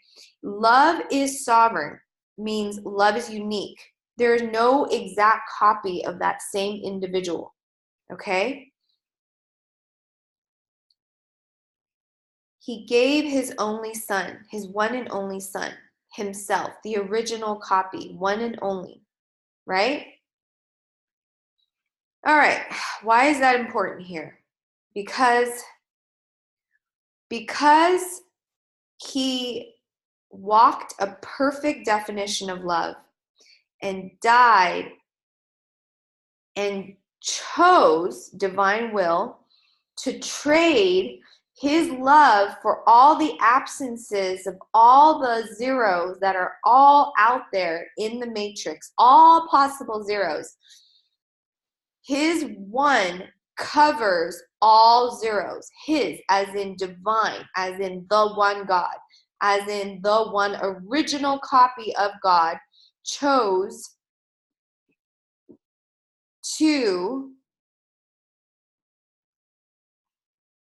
replace all absences under his love in grace. That is why when you're nearing zero, we call this rock bottom. Everyone's rock bottom is highly unique, different.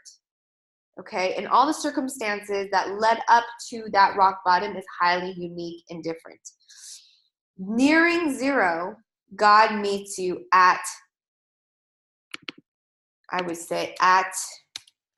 actually say near zero. God meets you near zero because technically you're never at zero because God will always meet you near your zero. Your rock bottom is your zero and covers you through his grace. Should you believe? That's the first thing. It's believe. It says here in John 3:16, whosoever believes that he can cover you shall not perish, but have everlasting life. So what does that mean by shall not perish? Shall not perish means when you're here at zero, near zero, no one's technically at zero. God will meet you and cover you because he already won the game in the matrix. Curses come from lies. And it's not like we deliberately lie. That's the crazy part. A lot of times we don't even know when we're lying. That's why it's called a spell. You could completely believe in your own bullshit.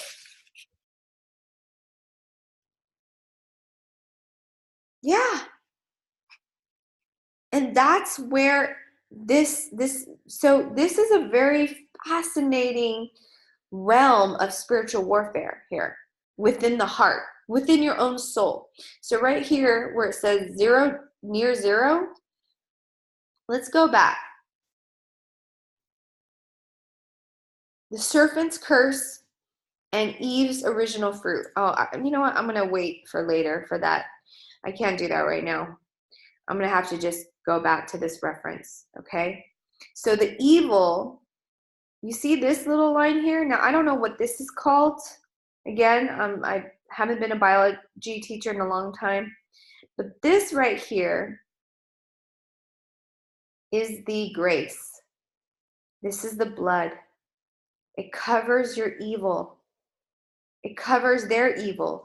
God plays a non-zero sum game because God knows your heart that you've hidden, the evil inside you, and God knows the evil act that has been actually manifested. Okay? And God gives grace to both parties.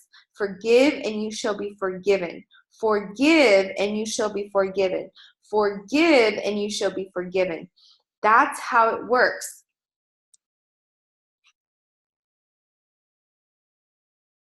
Shall not perish. What does that mean? It means that in 2013, if the serpent in my head, which is me, sounding like me, right? I mean, is it me? I don't know.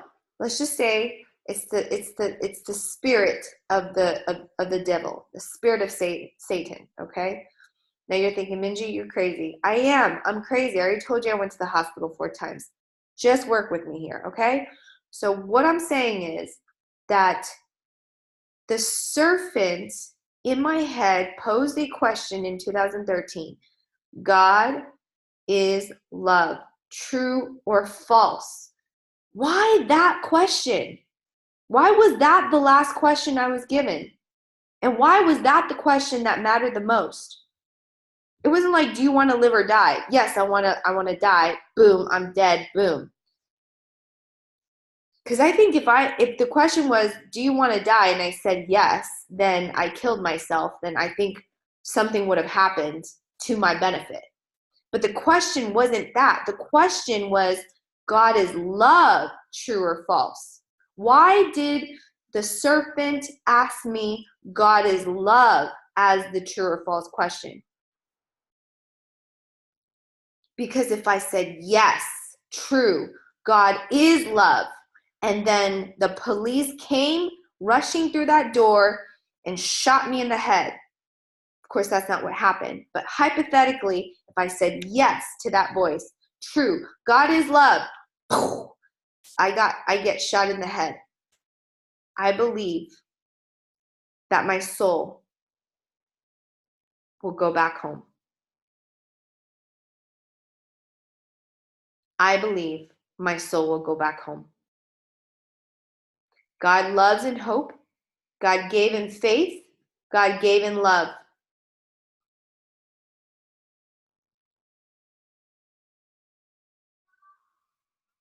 I'll go over this later. But let's go back. All right? Now, this is going to trip you the fuck out. All right? So, what I'm about to tell you is probably considered blasphemous.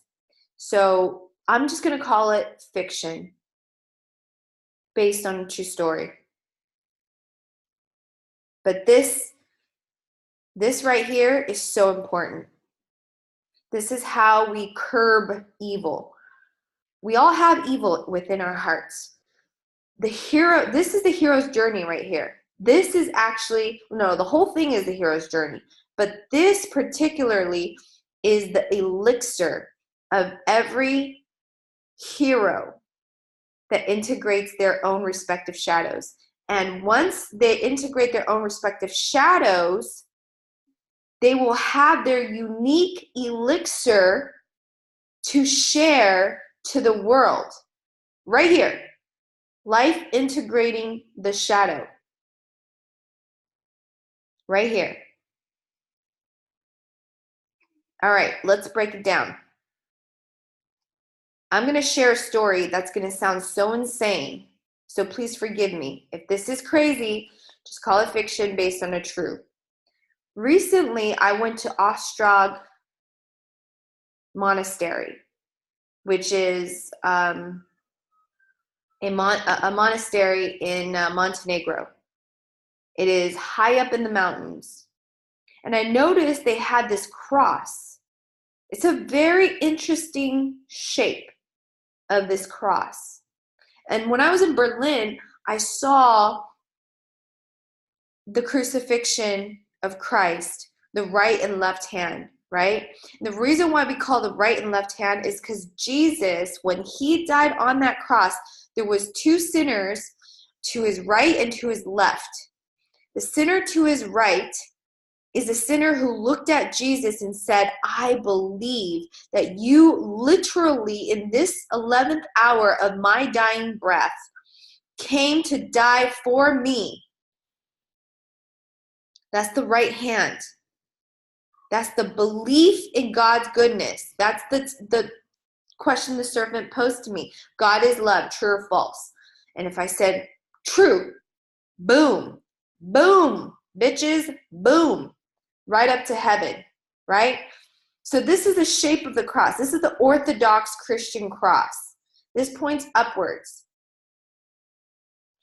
This is the disciple of Peter, Jesus's right hand. Okay? Again, you're like, which way am I facing? Like you're looking at it from the perspective of you're on the cross right now. Okay? So I drew it in a way where you're on the cross like Jesus. So put your hands out just like a cross right now as I'm talking to get this illustration. The right hand of Jesus is Peter the disciple. Okay? He believes, he looked upon Jesus, just like the sinner on his 11th hour looked at Jesus and saw beyond a shadow of a doubt that this is in fact God incarnated in the flesh to walk perfect love and die in replacement of the displacement, okay, which is death. Boom, goes to heaven. Now here's the crazy part. This is something I caught on. Okay, right here. God so loved the world, he gave his one and only son. All right. Remember what I said that love is sovereign? This means that God is the original copy. So there is a God sitting in heaven. All right? When he created the entity, the spirit that became Jesus, the question is it the exact copy of God or is it another copy? Just like my dad and then me. I am not my dad. I am an original copy. I am sovereign. My father is his own sovereign entity. Okay? See, this is the emphasis here. God gave one and only. See, this is emphasized, one and only. That means there is only one entity inside the Son, Jesus.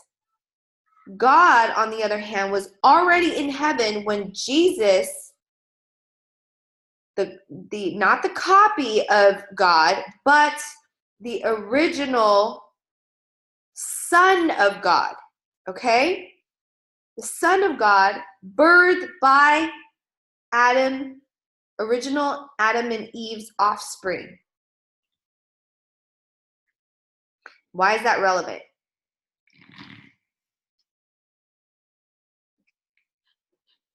I'm going to go here. It's so relevant because this is only half the story. Okay? Right here, right hand. He goes to heaven. This is Peter. He dies later on, goes to heaven. But see, let's talk about 0 day. Okay, 0 day is the day that Jesus died, marking the Gregorian calendar. All right, on 0 day, Jesus died. He died a sinner's death. What does that mean, he died a sinner's death? He died a sinner's death as in Jesus went to hell. Jesus went to hell. And how did Jesus resurrect back to heaven? Well, here's the thing. God traded his original copy for Jesus in hell. So Jesus can go to heaven, and God is now currently in hell, which is why this is possible. This is why this is possible. If this is all hell, God is in the center of hell. And why is it so strategic that God is in hell? God is in hell to retrieve, transform, rescue, whatever you want to call it, save, grace, fallen Eve. The original Eve that believed in God's word.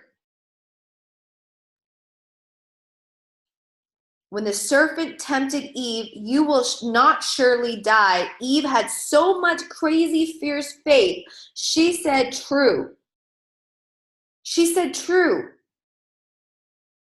I didn't even say true. I didn't have faith in 2013.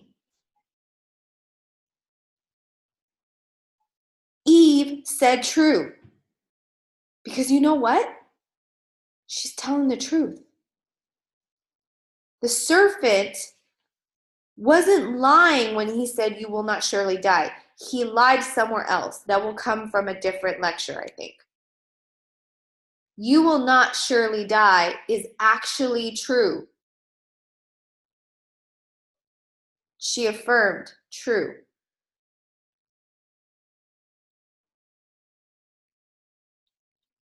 The last fruit is humility. Eve had so much faith in God's goodness because God believes all things, bears all things, hopes all things, endures all things. Because you know what? God is defined. He's defined, confined, and refined in love.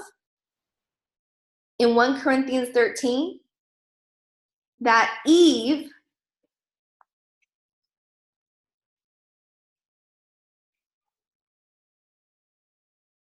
defined it as true. And so right here, what you're seeing is that this is hell, this is heaven, this is Middle Earth. Okay, this is the matrix right here. There's currently a chasm between heaven and hell, right? God is closing the chasm. So Judas represents the left-hand path, those that don't believe in Jesus, okay? Don't believe that he's there. Specifically what? That they don't believe Jesus has came and died for his sin, and there's our sins, and that we're on our own. We're seriously on our own. These are all the people that are taking the left-hand path currently. They believe that it's your own will, your own ways. You die by what you say, you live by what you say, and at the 11th hour, you still don't believe that God came and died. So you are in a self-created, self-perpetuated virtual reality matrix. You're living in hell. You're living in the dissociated state called the fallen state. It's the spiritually sick. It's the fallen. It's the self-will run riot. It's the cancer. I'm not talking about I'm not saying that people are cancer. I'm talking about the path to the left hand, the empty and meaningless, create your own reality upon realities, upon realities, upon realities, so much that there is no meaning because everyone creates their own meaning. So there's no meaning inherently because everyone's creating their own. So there's no meaning. Again, I could go on a loop. It's the infinite. It's the 33.3%. It's 33333 infinity. Okay? That's the virtual self-created hell right here. When 0 day happened, Jesus died a sinner's death. So Jesus went to hell. And like the good Father, God traded positions with the Spirit of Jesus so Jesus could resurrect and go to heaven, where he is currently on the throne in heaven with St. Peter, and Judas is in hell with God, the 13th disciple. Judas is the 13th disciple. I almost imagined it as if like all the greatest disciples in the Last Supper, prior to, they all had to like pull straws or something. And one of the straws in there was like the shortest straw, and Judas picked the shortest straw. The greatest of you will be the least among you. Judas is known as the betrayer of Jesus. But here is what we don't understand. Like we as in like pop religion, right? Sorry, I don't mean to dismiss religion. I'm just saying, here it goes, okay? Both Peter and Judas betrayed Jesus in their own way. Peter denied Jesus 3 times until the rooster roosted. I mean, I think it's metaphorical for the chicken finally came to roost, meaning like the proof is in the pudding, right? Because when Peter said, "Oh, Jesus, I won't betray you," Jesus said, "Well, you're going to betray me like 3 times. You're going to deny my name 3 times before, and then the crow will roost," or something like that. So Peter betrayed Jesus. Judas also betrayed Jesus. They both betrayed Jesus. So what is the motherfucking difference? Right? All sins are the same under one God, before God. All sins. Here's the thing. Here's the uniqueness of Judas' situation. When he died, he hung himself. He committed suicide. Okay? He committed suicide. He went down the left-hand path. He is in hell. But see, when Jesus went to hell, so let's break down the chronology here. Jesus went to hell first. He must have said something to Satan, who's the dissociated state of Lucifer. He probably said, "Hey, brother, I love you. One day we're going to come back for you, because that's how much we love you. And it's not just, I'm not going to come back for you. The Father is going to come back for you." Right? He goes up, boom, trades positions with the Father. Father shows up. "Son, I know you're sick, and I'll be sick with you." This is the "what dreams may come" story of starring Cuba Gooding Jr. and Robin Williams, and the pretty wife and the 2 children. It's that story. The scene of "what dreams may come" in hell is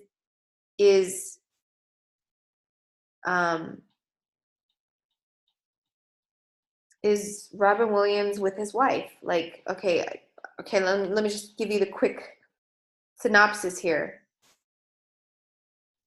I don't know the character name, so I'm sorry, I'm improvising here. But Robert, okay, I'm just going to call the husband. The husband and the wife lost their child to a car accident. A few years later, they're grieving because it's their children. It's all their children, okay? All their children. They're grieving. Then, a few years later, the husband dies of a different type of car accident. His children's in heaven. The husband goes to heaven. And they reunite, him and his children, and they're in bliss. Now he waits for his wife. But what we don't realize in the earth realm is that the wife is grieving, hopeless, lost, depressed. She ends up killing herself in hopelessness, in despair.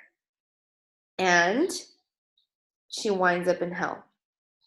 When the husband finds out that his wife is in hell, he goes and protests I am going to hell to find her and bring her back.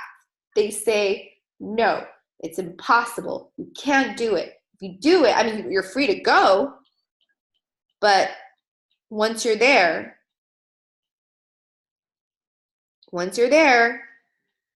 most likely you're going to end up in hell. So he goes. Spoiler alert, skip this next section if you want to see what dreams may come. If you don't want me to spoil the ending of the movie for you, okay? But this is very important to this point here, okay? So the husband goes, crosses oceans of hell, sees through all the nastiness that hell can provide. And then he winds up in the realm of his wife. And in her hell, her particular hell, and it is a virtual reality simulation, she's alone with her arts and crafts, painting very, very depressing and sad drawings in an old, dingy, gray, dilapidated house. And she's completely in her own head. And her husband comes, finally, and says to her, I'm sorry. I'm sorry I wasn't there and I couldn't be there for you. And she doesn't recognize him. She's so in her own mind, she doesn't recognize him. Okay?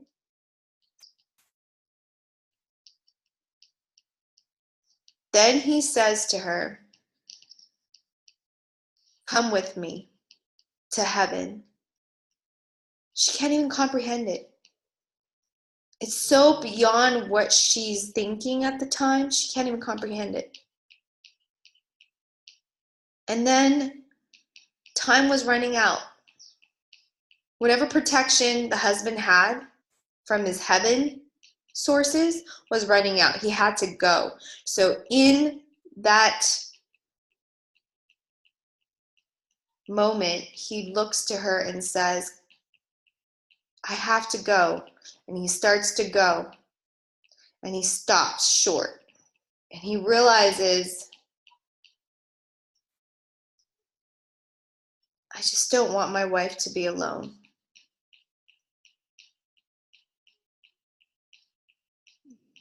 If she suffers in hell,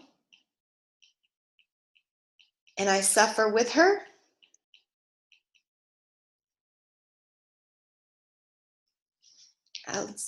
at least she's not going to be alone. And so goes back.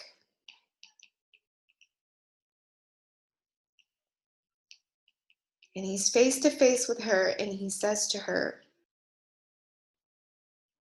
I'm going to stay.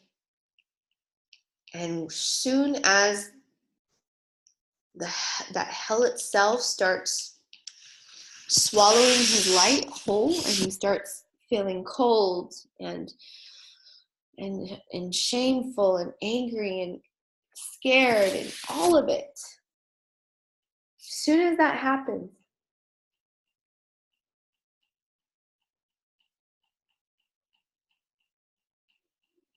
she starts transforming. She starts seeing him and remembering him.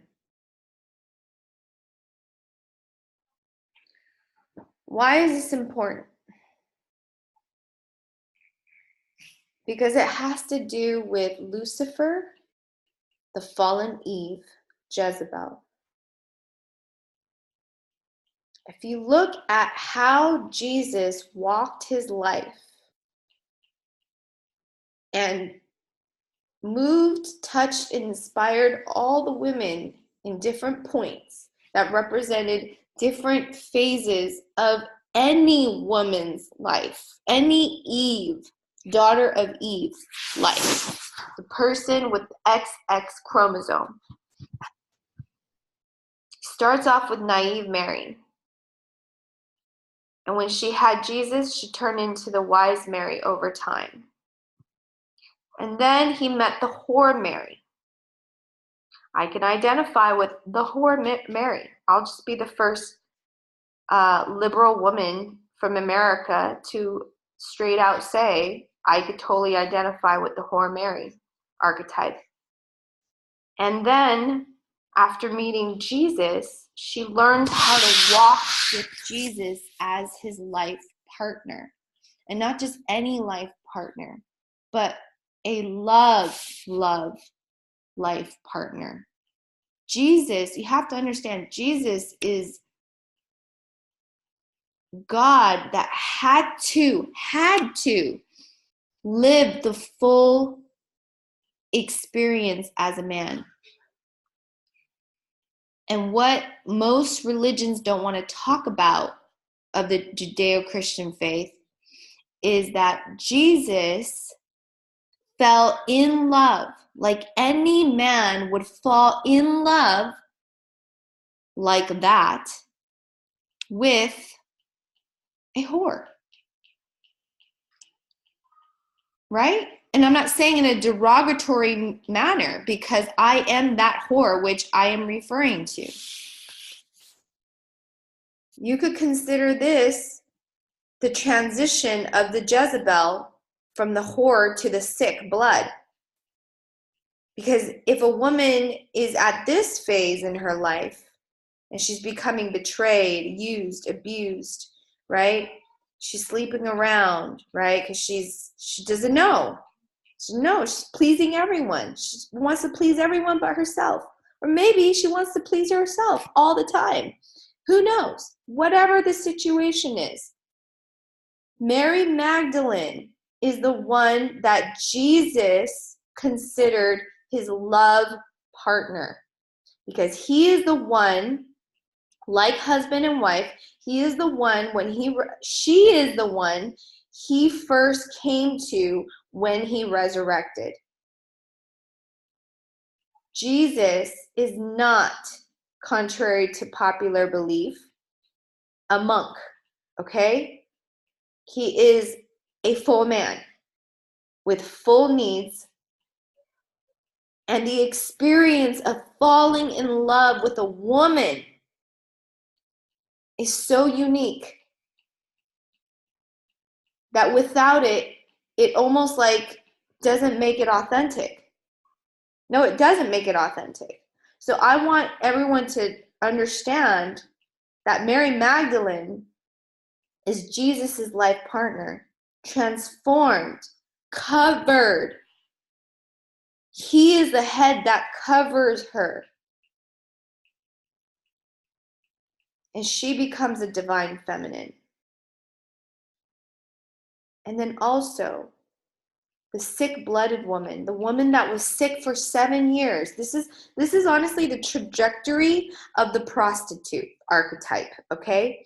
Of the woman that got used, abused, went through heroin, wound up homeless, contracted HIV, is eating off of the trash cans and shitting on the streets, okay? This woman, this sick-blooded woman, grabbed on to Jesus's garment in desperation, in crazy, fierce faith. Jesus felt the presence of his virtue drained from his body and into this woman. He looks back. He looks back and looks at this whole woman, this sick woman, and says, "Because of your faith, you are now whole. You are now whole." And when he says that, he means it. He means it for every woman out there who is on their dying breath, hopeless, neglected, dismissed, wounded.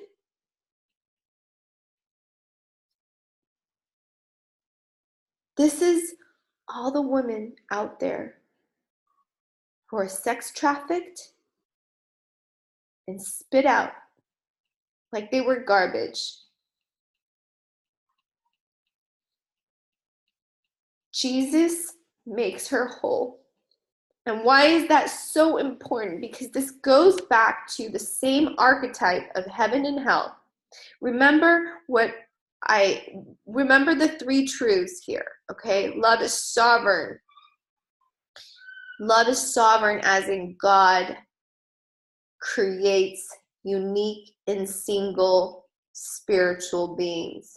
So God himself is a unique, single, and spiritual being. So when he created the Spirit, his Son, that became Jesus, he became a unique, single, and individual being. So this is possible. Jesus and God are two separate spiritual entities. And the reason why Jesus is even able to resurrect from hell into heaven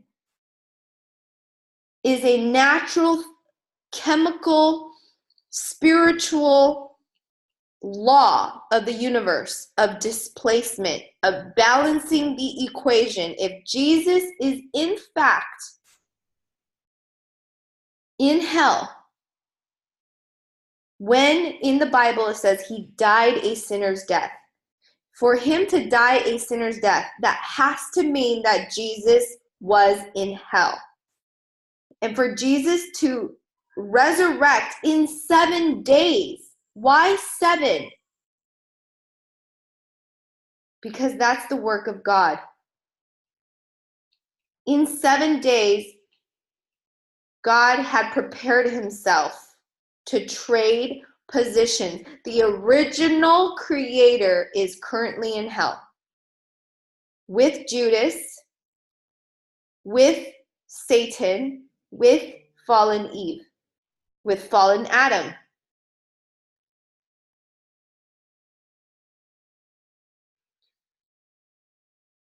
God displaced Jesus, his son,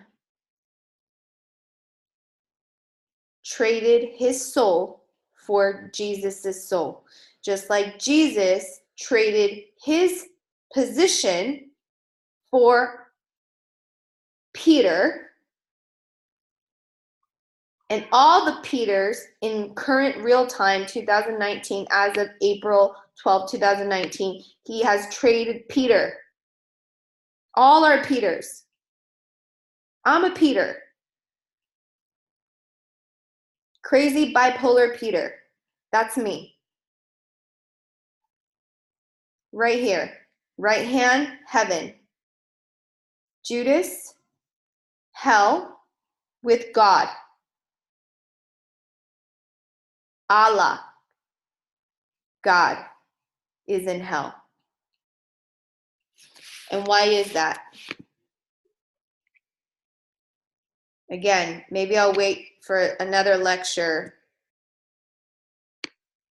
right here. God is pursuing fallen angels and Lucifer. Jesus is pursuing fallen Adam and Eve. Love pursues the falling and the fallen. How do I know that? How do I freaking know that?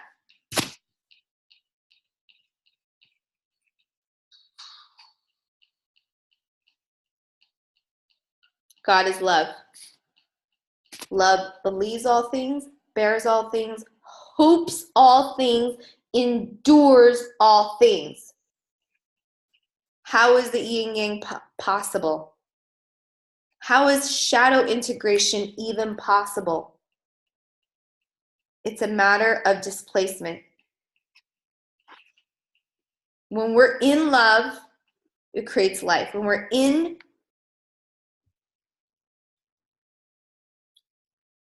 divine matter, creates blessings. Divine action chooses love, good results. This actually matters. When you're in the presence of love and you know in your heart of hearts what the right thing to do is, and you actually do it, it creates blessings, it creates life, it creates good results. And when that happens, you can integrate your own shadow within you. We have all been blessed and cursed with the shadow. As long as you have an eye, the spiritual eye, which we all do because we are all offsprings of original Adam and original Eve, we have the book, we have the eye of judgment, knowing the good and evil reasonings behind each act. And through God's grace, we are able to forgive ourselves and forgive others. And when we forgive others as an act, then our acts will be forgiven. And that's part of the spiritual warfare. I don't know all of it. By the way, I just want to preface.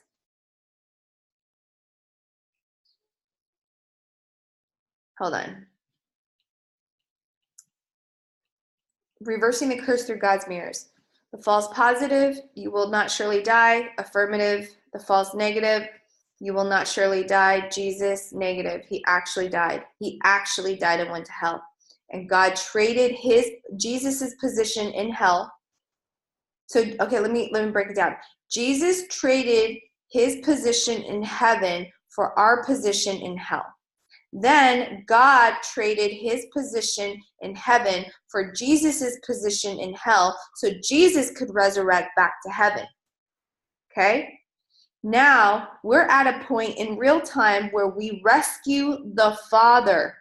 We rescue the Father. We each rescue the Father. Each soul is a piece of God's heart, and then we integrate the shadow. This is how we integrate the shadow. Because God is currently in hell. And when I say currently in hell, I don't mean like, oh my God, God is just, I don't know what's going on in hell. I don't know. I'm not going to pretend like I know. All I do know is that because God is in hell, he'll meet you in hell. And because God is in hell, we have the capacity, we as in like human beings, have the capacity to integrate the shadow within ourselves, meaning we have the capacity to transform disembodied spirits back into their original heavenly positions as heavenly angels. That is the craziness of the 2019's after the fourth blood moon's revelation.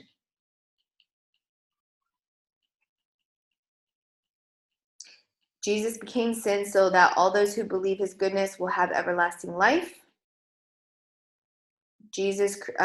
God traded Lucifer's doubt in God's goodness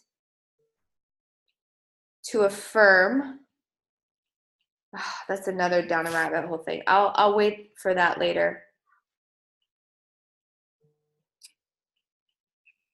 Thank you for watching.